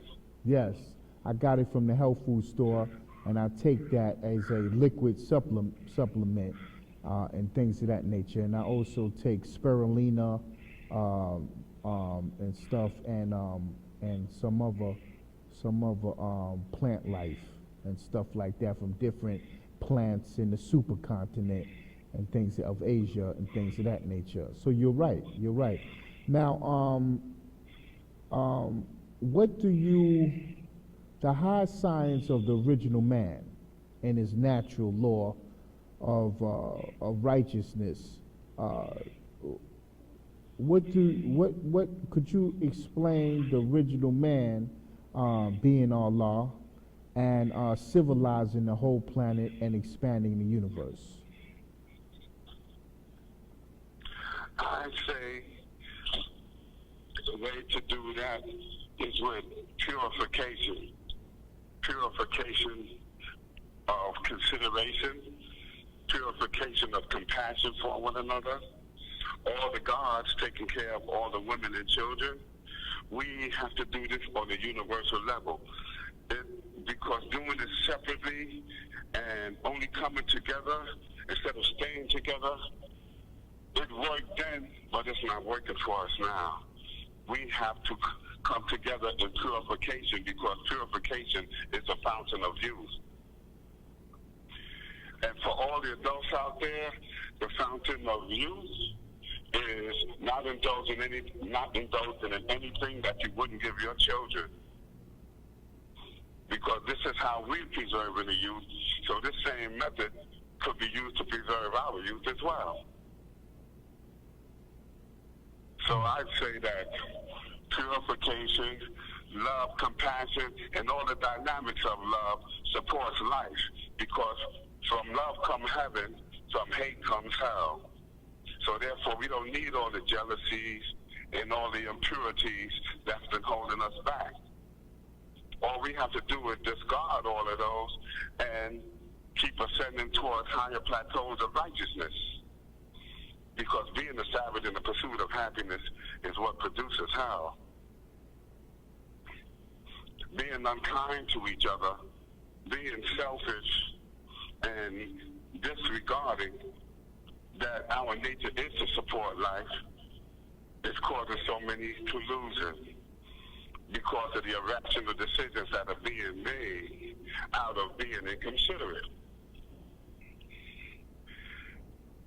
So I feel that purity is the key for us to elevate to a higher plateau of righteousness. Then we can move then we can further our existence in heaven. Yes, thank you. What do you would like the next generation and children of the world to do to make the world a great place? I would say to not be at war with each other, to nourish themselves with ways to be a better person today than they was yesterday. Because as long as you keep that in mind, then you shouldn't have no problem of even being a better person tomorrow. Because in order for us to move towards the glories of heaven, it starts with each and every individual. Because each and every individual is a key to whether we live in heaven or hell. If you out there being righteous and thinking of ways to be more righteous than you was yesterday, then you support our path to heaven. All those who are out there who choose to be unrighteous and choose to think that eliminating each other over colors is a way to show power, it is, but it's not the power of God. It's the power of our own elimination.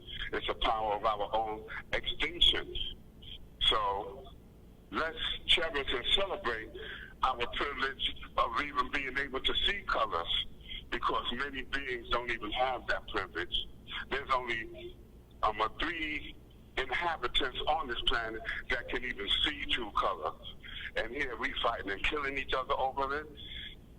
What a waste of even having the privilege of life to be evil or to support it. Because all that's doing is raising hell. Pardon the expression, but that's the way I feel. That's peace. That's peace. We can all benefit each other with love. Because only love can conquer hate. And the best way to conquer evil is not to do it. Simple as that. Right and exact, God. Mathematics is reality, and reality is mathematics. Now, who are the great gods that you knew? You knew Allah mathematics. You knew universal sham God, sincere. Oh my God, Yeah. yes. Lord Reveal, Laura Jean, Lord Prince, oh my God, Prince Allah from the Oasis. Yo, knowledge Allah education. Oh, come on, please. I'm getting dizzy with elevation just by mentioning these brothers' names. And the great God Melchizedek. Wow. He was with us from day one. He was security to our own foundation of realization. He put everything about us into a symbol that we can proudly wear, the geometric symbol of life, our flag. And it is a compass so that we can navigate ourselves through the supreme universal intelligence here on earth. Because if you look at the flag, that's exactly what it is, a compass. A compass through supreme intelligence. Yeah, Sham God wrote about that too. He wrote about that in the Son of Man and his writings and things of that nature. Yes, Sham God. Some of his lessons, God. Yeah. He wrote in his early Son of Man's. He wrote about the universal flag and how he mentioned the compass. He mentioned Solomon's temple and things like that. And he mentioned that it's a universal navigator of the master builder. You know what I'm saying? God, the true and living God. And he mentioned that. And things of that nature. So what was your impression of all of these gods and earths that you met, and how did that strengthen you with the knowledge itself? The impression is everlasting, and the nutrition and mental vitality I'm still getting is endless. It makes me more proud of this nation, and all I can do is keep ascending to higher degrees of love, of life, and righteousness. That's peace, God. Supreme mathematics and supreme alphabets. What does that mean to you? Allah's mathematics and Allah's alphabets. See, what it means to me is to accomplish the steps to familiarize yourself with the mind, because all of us have the mind, because there's one mind and everybody's thinking with it, but it all depends upon how much you familiarize yourself with this mind according to the knowledge that you learn, according to the wisdom that you learn.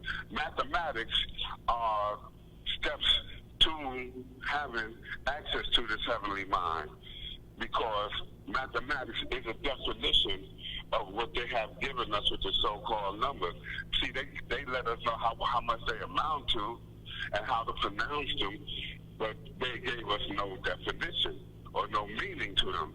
Just like the alphabets, they let us know how to pronounce them and how to unite those sounds to make words with them, but they did not give us a definition, so they didn't have any universal meaning. They only had worldly meaning, so that we can only grow up to be beneficial to their society and not have the articulate to devise one of our own.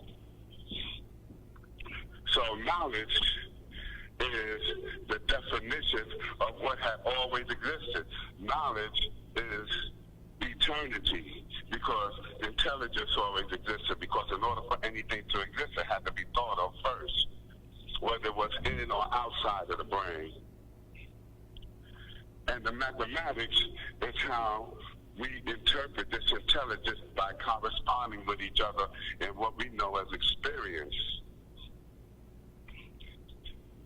So the greatest interpretation of realization can only be accessed through the definition of the numbers with this mathematics and definition of the alphabet, which is the supreme language. And we combine the mathematics and the alphabets and all of their definitions for us to swim our 9,000 miles into a universal correspondence with each other, so that we won't be lost, conquered and divided, tricked and undecided. And this let's say cohesion, or this bond to the mathematics and alphabet, makes us immune to deception, makes us immune to lies, because all lies die when the truth is told. And that's all we do, is tell the truth. All we do is live the truth. All we do is love the truth. So if we have all this within our grasp, then there shouldn't be any reason for us not to love each other. Thank you. And I do. Thank you. And I appreciate all the experience and all the epiphanies. What I mean by epiphany is elevating to a higher degree of intelligence or seeing things. Because everyone is unique. Everyone has their own point of view. And there's only one of you in the whole entire existence. This is why you are the supreme being. But in order for that to be a reality, you have to realize that on your own, because it's up to each and every individual to free themselves. Because the knowledge is here, all you have to do is be attracted to it, and it'll come to you. Learn about the things that benefit life.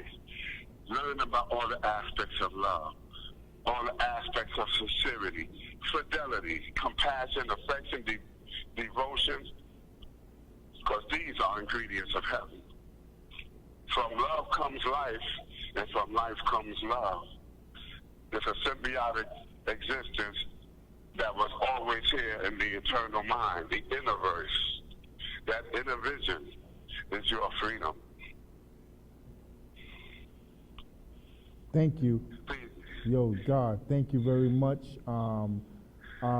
You definitely felt here in the inner verses of the great gods here in the studio for eternity. Allah lives. Allah lives. You know what I'm saying?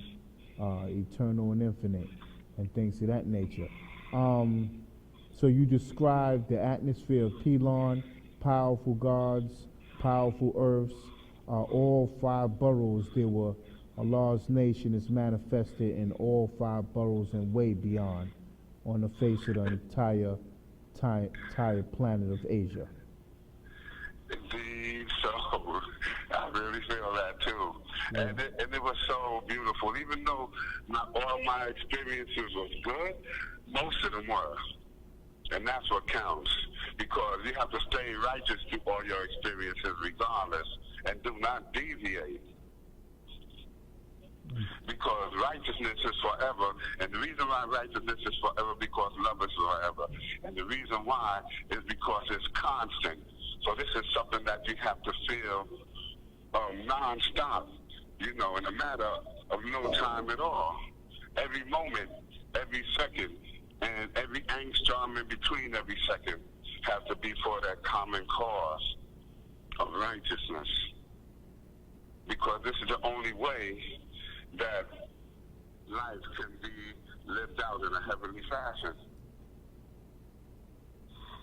Because all lives die when the truth is told. And for us to be untrue to each other is a crime.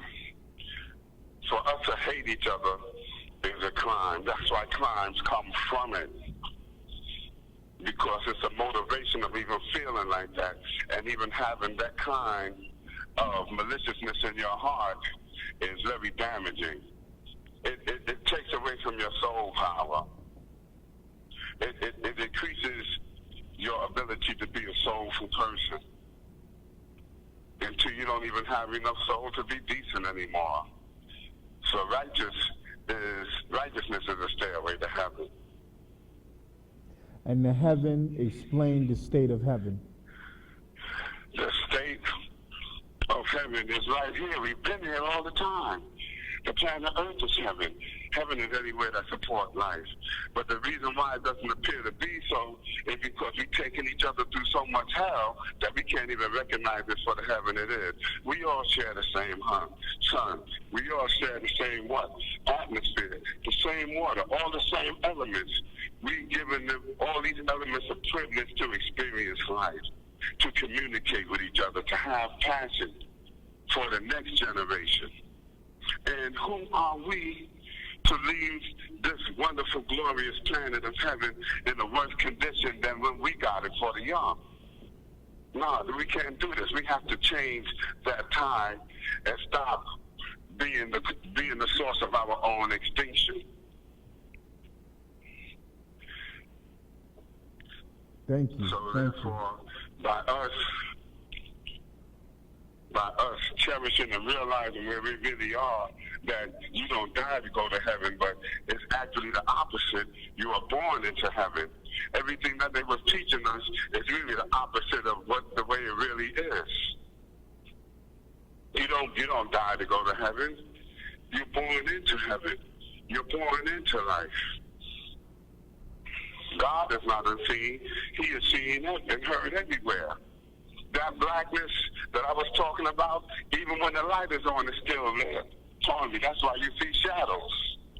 You may be able to turn the light off and on, but that blackness is a true light because you can't turn that off.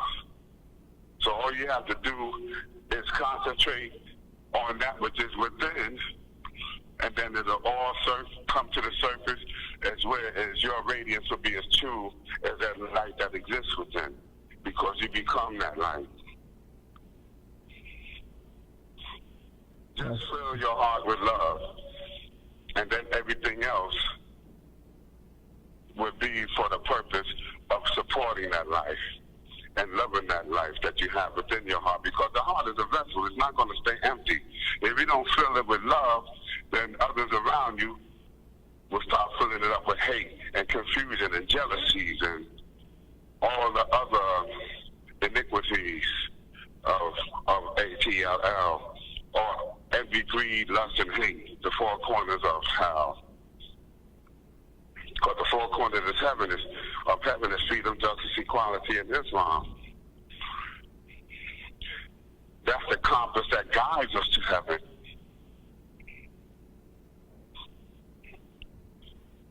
Thank you, great God. So you went into many factors of science and discipline and righteousness. You went into how we should all know and understand universal evolution. And yeah, universal evolution. Yes. We should be able to know how the universe was began and how it made its transition into another greater universe from the innerverse. Indeed so, because one thing about that, Professor Einstein, he got it right. We're all related, but he didn't say what we are related to. We're all related to supreme intelligence, because that's original all. The mind itself, because that always existed. That's eternity. But it existed within the subconscious. That's why in order for you to have dreams, you must first go through that blackness or that sleep, and then you enter into the subconscious. Yes, indeed so. Yes. So, yes, God. So, in closing, I want to thank you and whatnot for your contribution to Allah's 5% National Archives and things of that nature. And in closing, is there anything that you would like to tell the universe? Yes, indeed. Let us at least make an attempt for the path of purification so that we can be united mentally as well as physically. Let us attempt to set the best example for our children possible so that they can have the proper guides and stop being misled into sex, women, wine, and so on. Let us stop competing with each other with our intelligence and enhance each other's intelligence by combining it. So that if this system does fall, then we won't fall with it because we don't have one of our own. It's time for us to elevate to becoming greater than independent, to become interdependent on each other. Because I feel that's the only way we're going to survive as a nation. For all of us to be molecules of that same heaven, which is knowledge of self-righteousness, the 5% nation of the gods and the earth. Because we are the universe, we are the cosmic universe here on earth. But just only on a micro scale. Because, God, I was checking out the spheres of the sun. The center of the sun is planar. And it takes, like, with the magnitude of our sun, it takes like about 1.5 million or 2 million years for the planar to dissipate into photons. And the gravitational pull is so great that it takes 100,000 years for one photon to reach the coronal sphere. And when it does, it is released at such a magnitude that we only interpret it as being brilliance. And the photons leaving the sun is what produces a coronal sphere. God, it's really serious science. These are different degrees of... And all this is for the purpose of us being here as biophysical beings of the cosmic universe and the worldly universe, all in one. As it is above, so shall it be below. And it is us that is making that possible. Because, like, say, for instance, like our solar system, compared to the vastness of our universe, our solar system is but an atom. And say, like, for instance, in our universe, it's only a moderately sized galaxy. There's billions of stars. But the universe is so vast and so enormous that there are billions of galaxies. And that's the same as us. We have billions of atoms. We are bioverses, let's put it that way. We are bioverses that are able to correspond with each other with this universal intelligence. Isn't that a privilege? How are we going to throw that away? I say not. And that's why Allah came, so that we can save the planet by saving ourselves. And the way we do that is by us saving each other. I don't think there's any other way.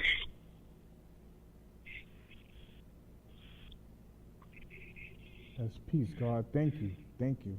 Thank you. Anything else that you wanna tell us, build with us about? Yes, I thank all of you for your presence and for putting up with everything that I have to say, and I feel very celebratory and very, very honored that you would even hold me in the esteem and presence of these universal beings that's listening to me now. And I thank all of you and love you. Yes. Peace. Okay, peace, great God. Peace, great God. And thank you, Rachi. Yeah. I am all. You are all. Yeah, yeah. You are all that we need. And, thank you for being you, and thank you for being in our nation, God. Peace. Peace, God. Peace. Peace. My name is I Am All, the Supreme Super Dimension. Once again, that was the God Ismar Scientific, Allah from Pelon, and he was given his understanding of mathematics, the essence of the universe, and he was explaining he was explaining the universe in mind over matter, and it began with love. May we all learn and understand each other. Peace.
Peace.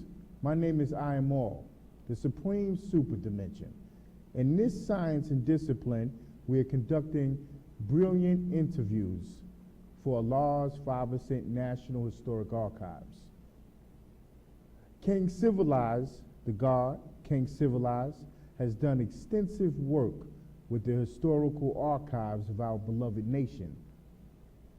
In this time, we're going to go and evaluate his research and how it has and will still always benefit us. And without further ado, I'll give you to God. Peace, God. Peace, peace, Almighty, peace, nation. My name is King Civilized Allah. I reside in the land of peace, now Justice, also known as Patterson, New Jersey. I've been a part of this nation for approximately wisdom understanding years. I was aware of the knowledge of black man being God as early as Bill Wisdom, 1982. However, I did not accept the culture during that period of time. It was actually about 13 years later, frequenting and being around the gods, a brother by the name of Supreme Divine. We used to hang out a lot, and the brother actually was the main factor in pushing me over. What actually pushed me over was how I was introduced into the true and living reality of God. Like, I thought personally, where I was from in Patterson, that the culture, the nation of gods and earths, the 5%ers, was a fad. However, when I went to New York with the brother and I seen individuals, men and women, the age of my mother, that kind of resonated in my head, and that had me to reevaluate and rethink things a little bit. And as I went further into it, I found out that this culture was the culture for me. Okay, that's peace, God. Thank you very much. Now, I do the archives now, and as I researched and whatnot, as I researched the archives, I'm actually standing on your shoulders. I appreciate that. Appreciate the comment. Now, could you tell us, in the mid-'90s and whatnot, in the mid-'90s, you were doing a lot of extensive archives on CD. You were assisting elders in the nation, yes, doing extensive, I'm talking about multi-programs and discipline, and putting the history on CD. Could you go into your hard work doing that? Yes. And because everybody heard your name, but you don't like the spotlight. Mm-hmm. I noticed that. And the great thing about it, everybody, King Civilized, but I never seen you, you know what I'm saying, next to firstborn Prince, so you can absorb the spotlight. And I think that's a great, that's a great discipline.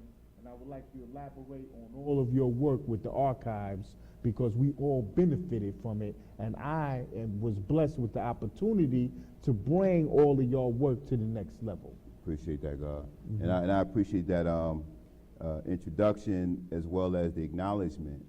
My work, as you spoke about earlier, was not for the benefit of self-gratification, but it was for the purpose of, as you mentioned, archiving our history. I had learned early in life that the difference between primitive and advanced civilizations is the ability to archive history. That's why the Egyptians, and a lot of the things they've done, are so profound and talked and learned about, because they had a method of archiving by way of textbooks, hieroglyphics, and engravings and statues and things like that. So I thought, us being considered to be an advanced nation, one of the greatest nations on this planet Earth, we had to do just the same. And not taking anything from anybody else, or invading what other individuals have established, because there were publications, there were literary forms of writing that was established prior to me. I just wanted to do it from a digital perspective. You know, I've always been adamant and a lover of technology, so I figured my contribution would be to archive it via digital, through videotape and CDs and audio. So that's kind of the genesis of me introducing my level of archiving of our nation's history, because, you know, like when we go back, we listen to Malcolm X's speeches, Martin Luther King's speeches, you know, those speeches still resonate to this day. They still have, they're still relevant, they're still impactful, and they're powerful. And I know listening to the Gods and Earths build on sciences, on politics, on life in general, on history, you know, a lot of that, I believe myself personally, is very important, and it should be archived and presented for generations to follow. So I went and started off with our civilization classes. We used to have civilization classes when I was amongst the gods, Supreme Divine. We used to have civilization classes in a housing project back in 1995. And back then, 23 years ago, I had digital equipment. So later on that year, I purchased another camera, 96, 97, 98. Every civilization class, I would set up a tripod and put my big VHS camera up there and just start recording. Yes, sir. And in between that, you know, the musical mixtape hip hop scene was vibing hard. Mm-hmm. So I said, you know what? We need to make mixtapes and CDs, but we need to spit mathematics on these mixtapes and CDs, because back then the mixtapes and the CDs, the hip hop era had the ears of the young, you know. So I said I wanted to come out with a mixtape compilation featuring the gods speaking over beats. I titled that Musical Mathematics. That was one of my productions, Musical Mathematics, where you put wise words to rhythm, you know. So building mathematics, the science of our culture, was being placed over hip hop beats, and so that was the musical aspect. And then from the digital aspect, I would record our civilization classes. We would have guests. I would record them, and then we would go out in New York and invite people to come over and speak. I would record them also, and that kind of caught on to the point where I would have interviews with elders from New York City, who are actually around the father, the founder of our nation, the 5% nation, who have been around him, who have walked and talked with him, and individuals who are prominent in our nation. So I have recordings with firstborn Al Jamel, firstborn Prince Allah, Kaleem, Dumar, Ayallah, the father's brother, Umallah. And Ayallah was a great interview because he's not really seen a lot, at least during my period of time in the mid-90s and throughout. He wasn't seen a lot.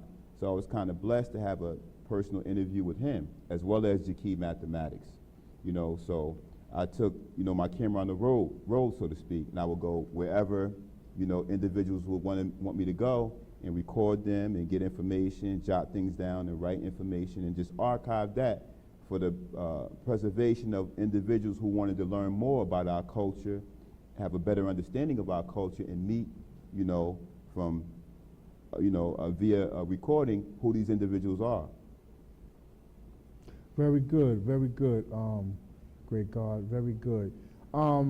Could you explain the relationship that you had with Firstborn Prince? Yes. And could you go into the extensive archive work that you did, preferably the 9 lessons, the 9 lessons that were given out in the 60s and stuff like that there. And could you explain to us about that project? Indeed. Okay, my relationship with Firstborn Prince, I met Prince probably about 1996, 95, 96. And I met him by way of introduction. A brother that used to come to Patterson a lot, and he was instrumental in what I would call the resurrection of mathematics in the city of Patterson. His name was Igar Kareem. He would come out here, he would spark ciphers, parliaments, examine people, question people, teach, pass out the teachings to individuals, and he wasn't even from Patterson. He was going to school here, he was hanging out here a little bit, but he had that fire about him, So I had first heard about Firstborn Prince a lot from him, right? Him and a few other brothers, but Supreme Divine actually, when we would travel to New York City, Harlem or Mecca as we know it, he would talk about Firstborn Prince and how the brother I-God was taught by Firstborn Prince, and how Prince was a master with the lessons, right? Then I would read some of his literature, right? Because I was a heavy reader. Even before I accepted the culture, I was a heavy reader. So during this time, I had accepted the culture. And we went to a show and prove, I believe it was. And I had questions, I had a lot of questions, brother, because before I got into something, I wanted to be 100% clear on this is what I wanted to do. Because I'm the type of individual that once I go in, it's going to be extremely hard, if not difficult or impossible, to get out. So if I was going to choose a culture, I wanted to be sound and secure on the culture that I was choosing. So in my midst of learning and acknowledging the lessons, the brother Supreme had introduced me to Firstborn Prince.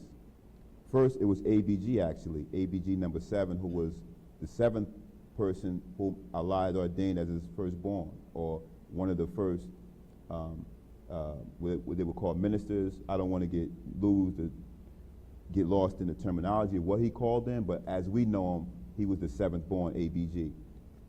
Prince Allah was the 3rd born. Now, I first met ABG, and my question was about the 10th degree and the 1 to 14, about,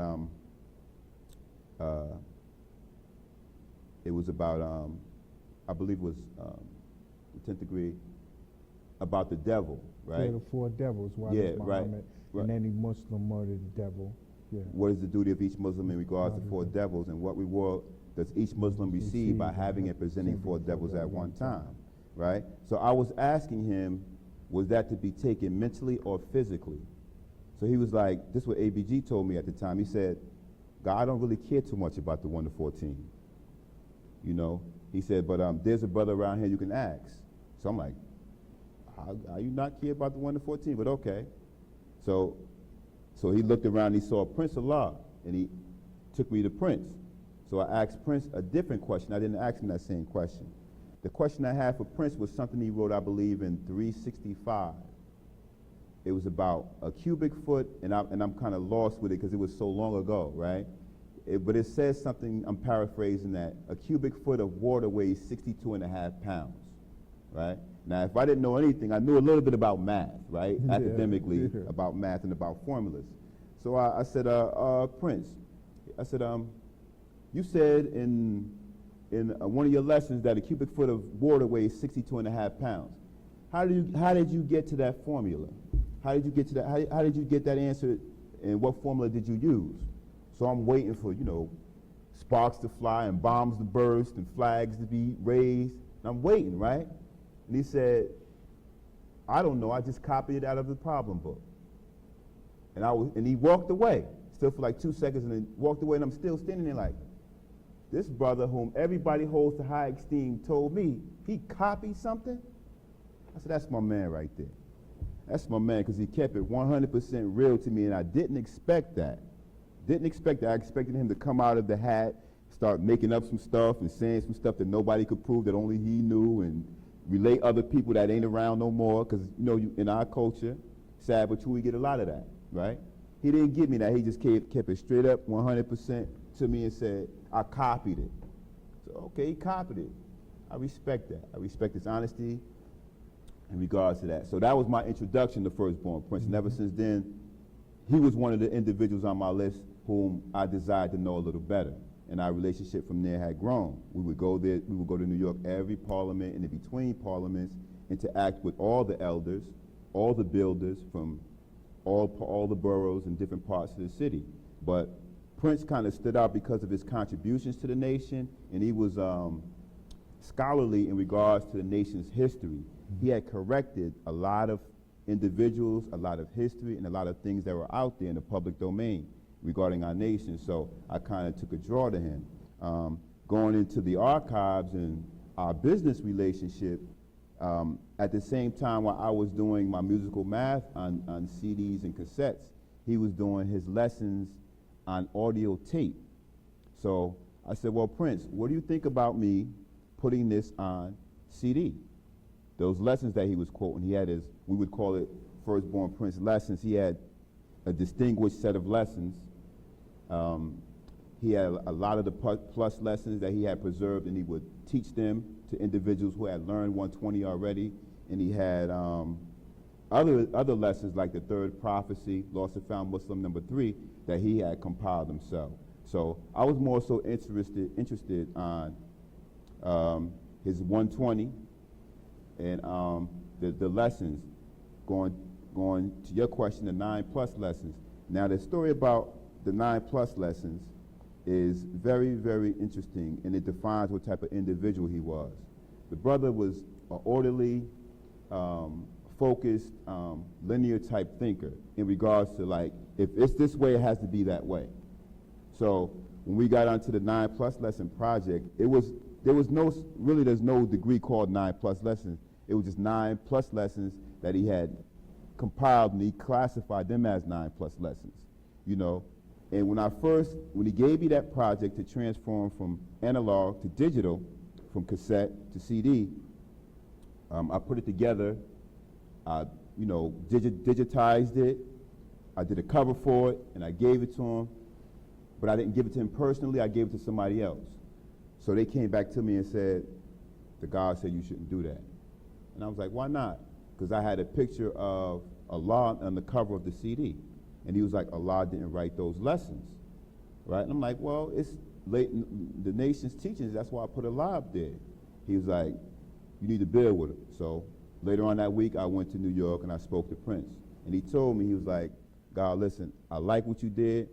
However, I don't want you to get into no unnecessary confrontations. I was like, why is that? I'm not worried about that. He said, nah, God, Allah didn't write those lessons. That's why it's not good to mislead the people by having his picture up there, because people would automatically assume that he's the author of those lessons. I said, okay, so he sat me down for a good 10, 15 minutes, and he took me through the order of the project and how he would like to have seen it. So the first thing he started off with was the picture, the design. He said, take Allah off there and just put something else up there. So I said, okay, took that off. You know, then the other thing was the 9 lessons in the order that I had it in. I had arranged the lessons in the order of time. So the shortest amount of time went first, and the largest amount of time went last. But he said to me, it doesn't go that way. It goes in a mathematical way. Like I had what was it? It was one lesson. It was that was like and I happen to have the CD right here. We can show a close-up later on of it. But I had the lesson that was 20 minutes, a lesson that was 20 minutes and 17 seconds, Allah will manifest. I had that second. Then the lesson that was 16 minutes, Allah 360, I had that second. Allah will manifest was first. The third one was freedom of mind over matter, which was 5 minutes. So I did it in an arrangement of time, you know, but he was like, no, don't go like that. It goes this way. and manifestation of the mind was first. Sex control, which is wisdom, you know, the mind is first, right? So he said that has to go first. Sex control, which is wisdom, is second. Third was Allah, world manifest. Fourth was what? Freedom of mind over matter, right? Because freedom is 4 or more. 5 is power of creation, right? 6 was equality of power, because 6 in our supreme mathematics is equality. 7 is Allah, 360 degrees. Allah, God, is 7. 8 was build and destroy, and 9 was born to give birth to. So he kept all of the sciences in a mathematical way, and I was kind of impressed by that, by his mode of thinking. You know, and he was always consistent in his pattern of thinking and in things he said. It was you were less than likely to find him in a contradiction, because a lot of the things that he quoted were more so, to me it sounded scripted, but he just knew it. His history, his order of the firstborns, the lessons that he taught, and what stood out about the brother was that, like, it propped me up in my seat when I thought I learned 120, right? I said, okay, April 7th, 1997, I learned 120, right? So now I'm going to the parliaments, and this was in October. I said, I'm good now. Now it's 120. You know, I'm running around quoting. And then, just when I thought I was good, I go into a parliament, and I hear this brother quote plus lessons verbatim, right? And I'll never forget, God, the 5th degree of the power of creation. It asks the question, if the black man could be destroyed, what would happen, right? And he walking back and forth. He said, if the black man could be destroyed, the whole universe will be drawn into the sun, causing a star holocaust. This is the result of a star explosion. We are the magnetic attraction that keeps the universe in its fixed form. We created the 9 air pockets in the vacuum of space known as spheres. Matter nor energy cannot be destroyed, only changed in appearance. The smallest element is an atom of water. And I only knew that because after he said it, I said, man, I got to learn that too. And I went back, I started studying plus degrees, God. So the brother was a phenom in regards to the teachings. And not only did he teach the teachings, but he absorbed it. Because in this day and time, and even back then, you had a lot of brothers who gave out lessons and gave out degrees, but didn't know what they were giving out. Right. He knew. Everything that he gave me, everything that I got from him, he knew and understood it, God. He even told me when I did the 9+ lessons, I said, God, do you have it in the written form? He said, do you have the CD? I said, yes. He said, well, that's all you got, because that's all you need, because the written form, he had given it to somebody else, and they had changed some of the words according to what they thought was grammatically correct. He said, nah, God, that's another reason why I did all the lessons on audio, so they can get it firsthand from me. His 120, he did it, and he also, I don't want to say changed, but he changed the actual facts and solar facts, God. My actual facts and solar facts have degrees that other brothers who have their lesson prior to don't have. Like, he changed sound. Sound is what, the 8th degree in the actual facts? Yes. He changed it, he changed sound and light. 8 and 9 was sound and light, right? 8 was sound, 9 was light. He put light before sound, because scientifically he said light comes before sound. So how could you have sound before light? Then he added the square inches, the 790 quadrillion, right? A lot of brothers had the 12 trillion or something like that. He changed that. He changed hills and mountains and deserts, because he says that how is deserts larger than hills and mountains? So he switched some things around, God, you know, but he gave an explanation, a logical explanation behind that. So that was another reason why, like, you know, I held the brother to a high esteem in regards to the lessons, and then a lot of the things that he had taught us was not just empty teachings, God. It had some substance behind it. It had definition, and he showed and proved everything that he gave us. Thank you. Prince, I remember when that was when Prince revealed that science. It was a little bit controversy for whoever didn't understand firstborn Prince's motives and things of that nature. I understood his motives. Actually, what he was doing is putting everything in mathematical perspective. Indeed. As we know and understand, because our supreme mathematics and alphabets teach us to be mathematically correct, right, and exact. and all science is a discipline of our natural way of life. So I understood it when he did it and whatnot, and I thanked him for it. You know what I'm saying? Because positive education, you know, is always to be applied and whatnot. It's always to be dealt equal with, you know what I'm saying, with all of the human families of the planet Earth. You know what I'm saying? Now, King Civilized, thank you very much, God. Indeed. Thank you very much. You are a great God. Your character is impeccable, real positive and everything. Your name is clean and is the law and order of the universe. Appreciate You that. know what I'm saying? Your name is like a fresh air flowing through the nation. Nobody can say that it's foul or anything like that. You know what I'm saying? Now, I'm going to get into something because, as you know, that I honored Allah, I honored Shamgar, and I honored all of the great gods' contributions from 1963 all the way till now, and came out with the 16-point flag, you know what I'm saying, which is the flag of the supreme being black man, the son of man, who teaches freedom, justice, and equality to all of the human families of the planet Earth, the God of high science and high discipline, which is none other than as purification of self and righteousness, brought to greater brilliance of the mental and physical powers of the original Asiatic black man. I came out with this, and I came out to honor Allah and all of those beautiful and all of his sons and what I learned from all of that. Nonetheless, I didn't do it for me.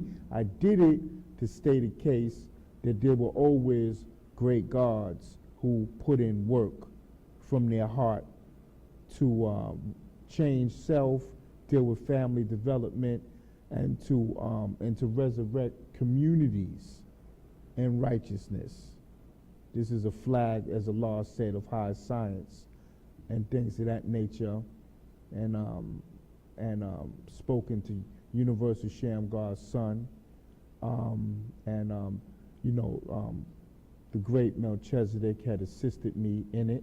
You know, I had to prove to him. I had to go through 120 with the high priest, you know, so he don't think I was bugging out or crazy and stuff like that there.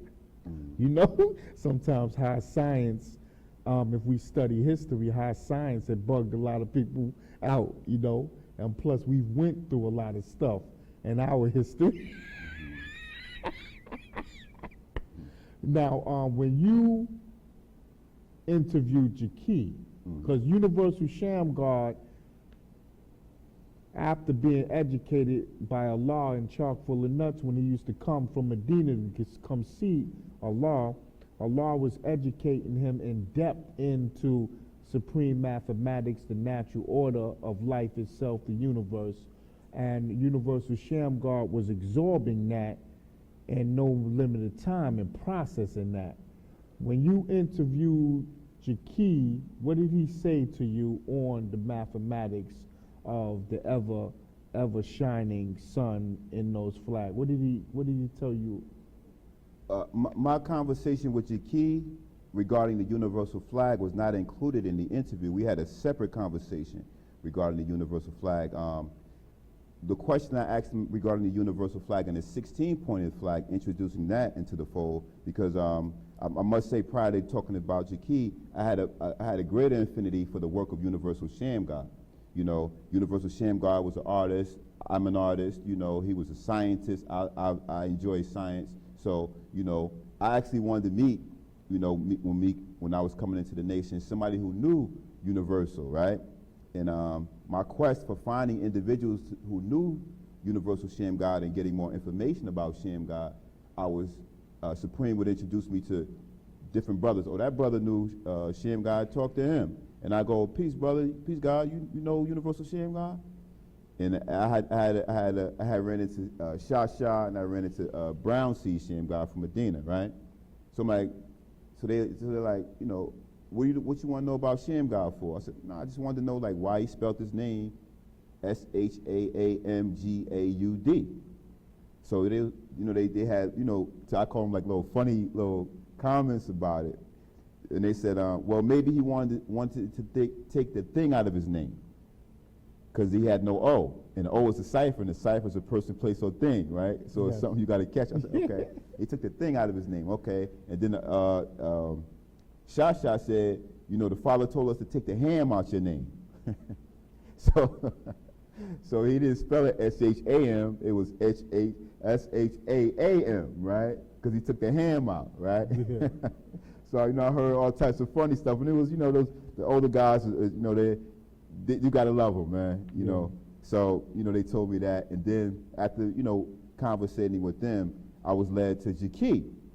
And when I met Jaki, I said, oh, you're Black Sea Gaki? He was like, no, I'm Black Sea Jaki.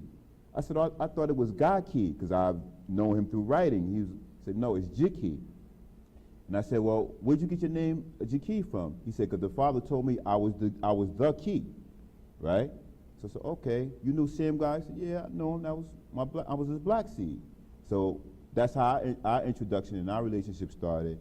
And ever since then, we would have conversation about the Son of Man, stuff he'd write in there, history on Universal Sham God, and he gave me the lesson from the Son of Man that Sham God had wrote about the flag. And also, reading the Son of Man, on the cover, Sham God has, for every time there's a book, right? In truth, traveling at the speed of light, right? He would put little quotes on the cover of the Son of Man, and he would have the 16-pointed flag, he would have the 8-pointed flag, he would have points on the flag, 4 cipher Akbar, different side symbols. I don't remember them off the top of my head, but there would be symbols for every 4 major corners of the flag that Sham God would draw up there. And if I go back into my memory, Jaki had explained all of those symbols of the flag to me, as well as the 16-pointed flag. So what I had drew up for myself was, okay, for every time there's a book, and history renewing itself, and then keep it in my mind, the 16-pointed flag, I was saying to myself, why don't we come out with the 16-pointed flag now? Hip-hop and other entities have taken the 8-pointed flag and have, done some things with it that wasn't conducive for our nation. But if we had preserved if we bring out the 16-pointed flag, we can have a bit more control over that. So if, let's say, a rapper or an artist wants to use that on their album cover, we hold the rights to that, and somewhere or another, funds can come back to our nation, or we would have greater say-so in regards to where this flag is placed. Because prior to that, the guys out here tell you, if we've seen a person misusing the universal flag of our nation, we step to them. So much so to the point where we have Muslims that would use the flag as a tool to take pictures, and we got that flag back from them. And it was a peaceful outcome. Everybody, it was a mutual agreement, but we could not accept anybody outside of our nation exploiting our flag.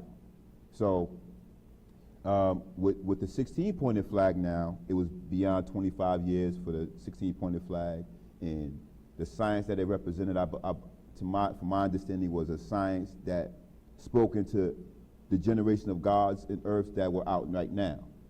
So I wanted to ask Jaki, get his blessings on releasing the 16-pointed flag.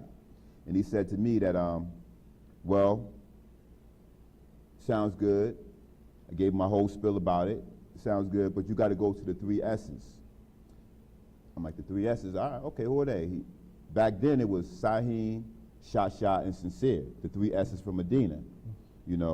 I never got a chance to deal with those brothers about it, and they all returned to the essence. They all passed away as time progressed, but we never had that conversation. But when I did follow up with on the conversation to Jaki, he never endorsed the fact of releasing the 16-pointed flag. He just said that it's still an open conversation. So personally, I believe that in this day and time, the gods and earths are at a level of qualification that can show and prove and hold the weight of the 16-pointed flag, because back then maybe the Father believed that the nation wasn't ready, and I respect that. However, in my understanding, if the Father had showed, if he was to come here today and listen and observe the gods and earth's building today, I believe that he would, without doubt, without hesitation, grant us that 16-pointed flag. That's just my personal understanding. Other brothers may see it differently, but in this day and time, in 2018, the gods and earths are building at an extremely high level. At an extremely high level. We've accomplished a whole lot. The name, as a lot is spoken in the Law World Manifest, the gods are known here in the wilderness of North America and all over the planet Earth. You know, our babies are being born with an understanding of the culture. Our culture has shaped and molded many facets of society: entertainment, industry, fashion, you name it. It has influenced, it has been influenced, it still is being influenced by the teachings that the Father had gave us. So I believe that this is a time for the 16-pointed flag. And Jaki, you know, we never completed the cipher, but he did give me some understanding on the flag, because he told me about the multiplicity of the flag as it expands like the universe. He said from the 8 we go to 16, and from the 16 we go to 32, and the 32 goes to 64. That's the sun ever expanding and growing, you know, in rays and points, however you want to associate that. But the universe, when the universe expands, the sun gets bigger, brighter, and stronger. You understand? So that's how I related that, those points multiplying. Our nation, if not had doubled it, it had tripled by the time of its inception in 1967, over 50 years ago. You know, and that's why I saw it appropriate that, you know, even if it's in a small introduction, that the flag, the 16-pointed flag, be revealed, and it only be granted to those who have achieved a certain level of supreme understanding. Thank you, God. Thank you. Indeed. These are, you know, levels of brilliance, as the God had just discussed with us, levels of dedication, levels of perseverance. The 16-point flag is a higher brilliance of living supreme mathematics in one's mind and heart, to endure, to go through what the world has to offer you.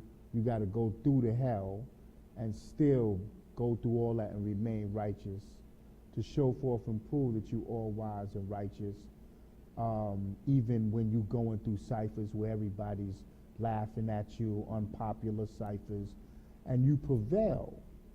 You prevail with your mathematics. And you do for yourself and you do for people around you, regardless the whom or what. It's a road that a lot of people don't chose to take and whatnot. A lot of people want the 16-point flag. It's a great deal of work. Indeed. I've taken care of some of the firstborn on their deathbed, and I'm not saying nobody had to help me, but it's something I took on. It was a labor of love that I took on. But in the back of my mind, I said, wow, we need more committed brothers and sisters. That's what I said.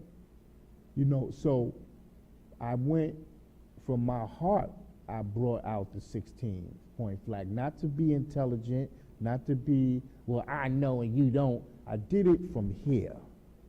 I did it from here because I seen it in myself. And then I evaluated all of what the gods, those S's, what I learned from them S's that you're talking about. Firstborn Shah, Sham God, Sahim, Sincere. I learned something from all of them. I knew them.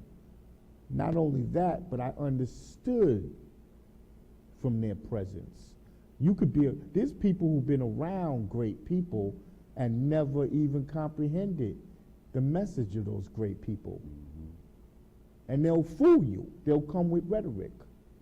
They'll take from that great person and throw it at you, and you wouldn't even know the difference. But they don't have that in their heart. So they can't have the supreme understanding. You know, so I brought forth, it was long overdue, 50 years, and my case was to prove that there are great gods out there. that are not in the spotlight, that are doing the work of living supreme mathematics.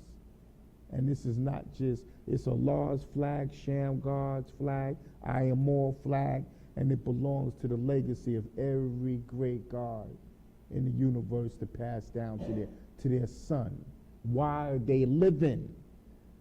That's not a flag of death. That's a flag of super supreme brilliance, life, everlasting, universal love, peace, and happiness, shown and proven to all of the human families of the planet Earth. And I'm telling you this because this is what I'm doing. You know what I'm saying? And this is what I show my community in P-Lawn and everywhere. Good, bad, or indifferent. You know what I'm saying? King Civilized, you've definitely been an asset, God. You've definitely, now the 16-point flag has to be proven. Not only did I bring it out to dedicate it to Allah and Shamgar and the great gods, but I have to spend my life to prove that flag to all the nations of the planet Earth. That flag got to be proven. It can't be no cute stuff wearing that powerful flag. There's lives and legacy in here. There's lives and legacy in this flag. So I got to spend the rest of my life and prove it by teaching freedom, justice, and equality to all the human families of the planet Earth. All the nations of the planet. And that's what I'm going to do. That's what I'm doing. And I'm doing that for us. King Civilized, Yes, anything that you want to, what do you think that the next generation needs to do to make the world great, God? And that's a heavy question. That's a heavy question. My suggestion is they need to be educated. But however, they need to be properly educated based on the analysis that has been provided by brothers and sisters before us. You know, there's plenty of books out there that describe the black man's situation in America, written by both male and female individuals. Our younger generation needs to absorb that information. They need to implement strategies based on the information that they've learned, get a compilation of and an assessment, a written assessment of where we are today.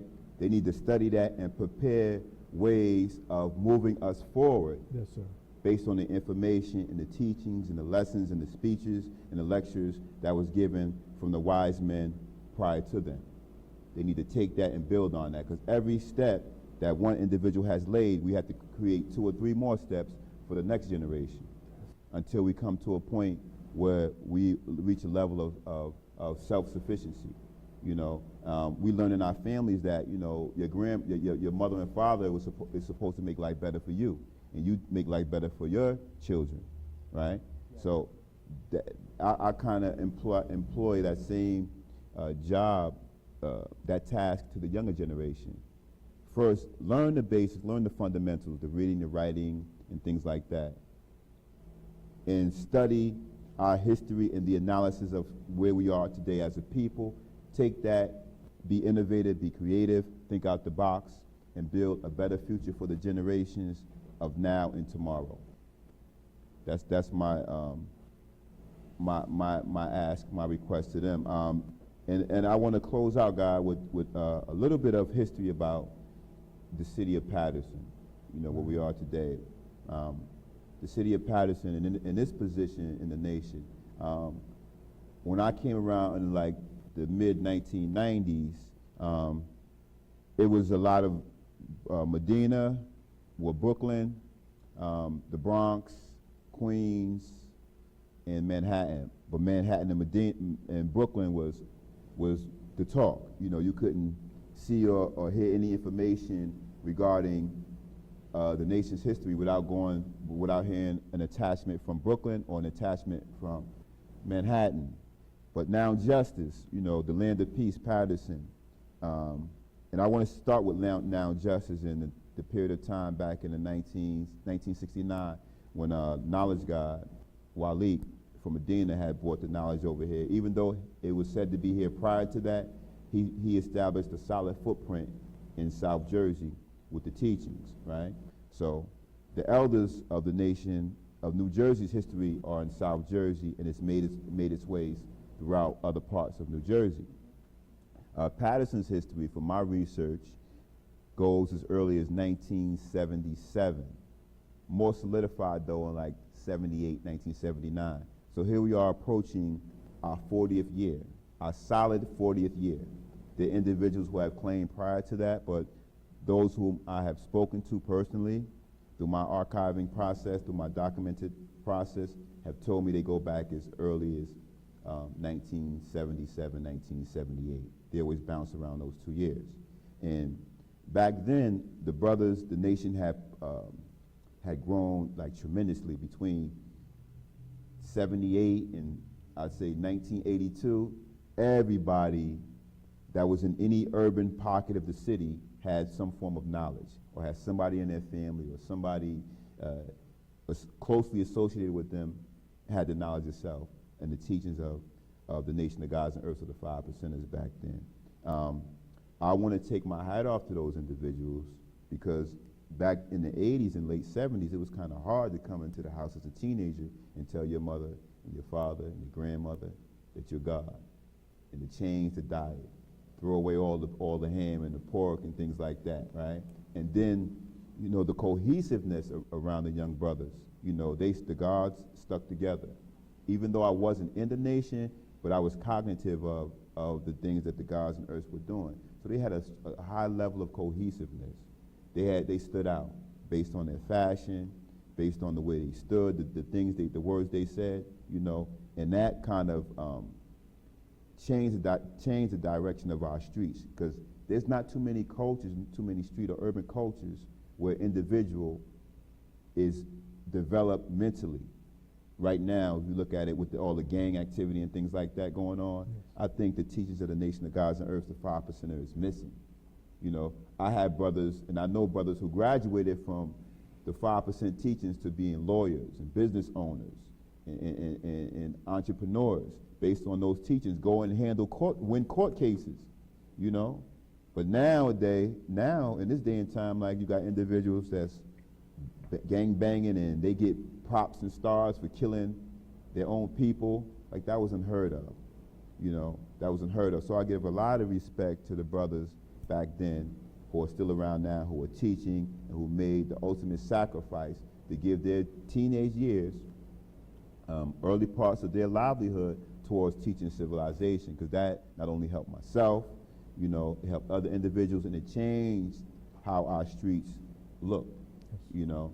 So, and we got individuals, some of them still around, some of them are not. Like, one of the brothers who, through my research, was amongst the first 9 to have the knowledge is compassionate born justice. Not compassionate, merciful born justice, excuse me. He was an understanding seed. He was very influential in teaching the culture. I know compassionate born justice, there's a place up the hill we call Alabama Projects. That was the area that he was at. He did a lot of teaching up there, and he got his from South Jersey when he was in Job Corps. Compassionate Born Justice came out and taught a multitude of people. Mukadeen Youngstar, the brother named Supreme, I forget Supreme's full attribute, but he was from 17th Avenue, a place from 17th Avenue. Kahim Just God, Malik Asiatic, B. Islam. And there's a few others that I have the list, but those individuals in the circles that they were amongst, you know, they did a very great job in proliferating the sciences and the teachings of the nation of gods and earths for the 5 percenters back then. You know, like back then the gods was a powerful force, you know. So I can't acknowledge myself for anything that I've done had it not been for them cutting the path for brothers like myself today. Okay, without further ado, King Civilized, I would like to thank you for your contribution to Allah's 5% Nation, and also the community of Paterson, New Jersey, along with many, many other gods and earths here, and your families. You know what I'm saying? I not only celebrate you, God, but I celebrate your entire family. You know, all the way from the oldest member of your family to the youngest. Because it's all of our families is why we're here. It's because of my grandparents' work. It's because of their brothers and sisters' work that I'm actually standing here before all of y'all great people. So, you know what I'm saying? I just want to honor you and all of the great gods and earths in your city. And thank you. Appreciate that, God. Peace, God. Peace, Almighty.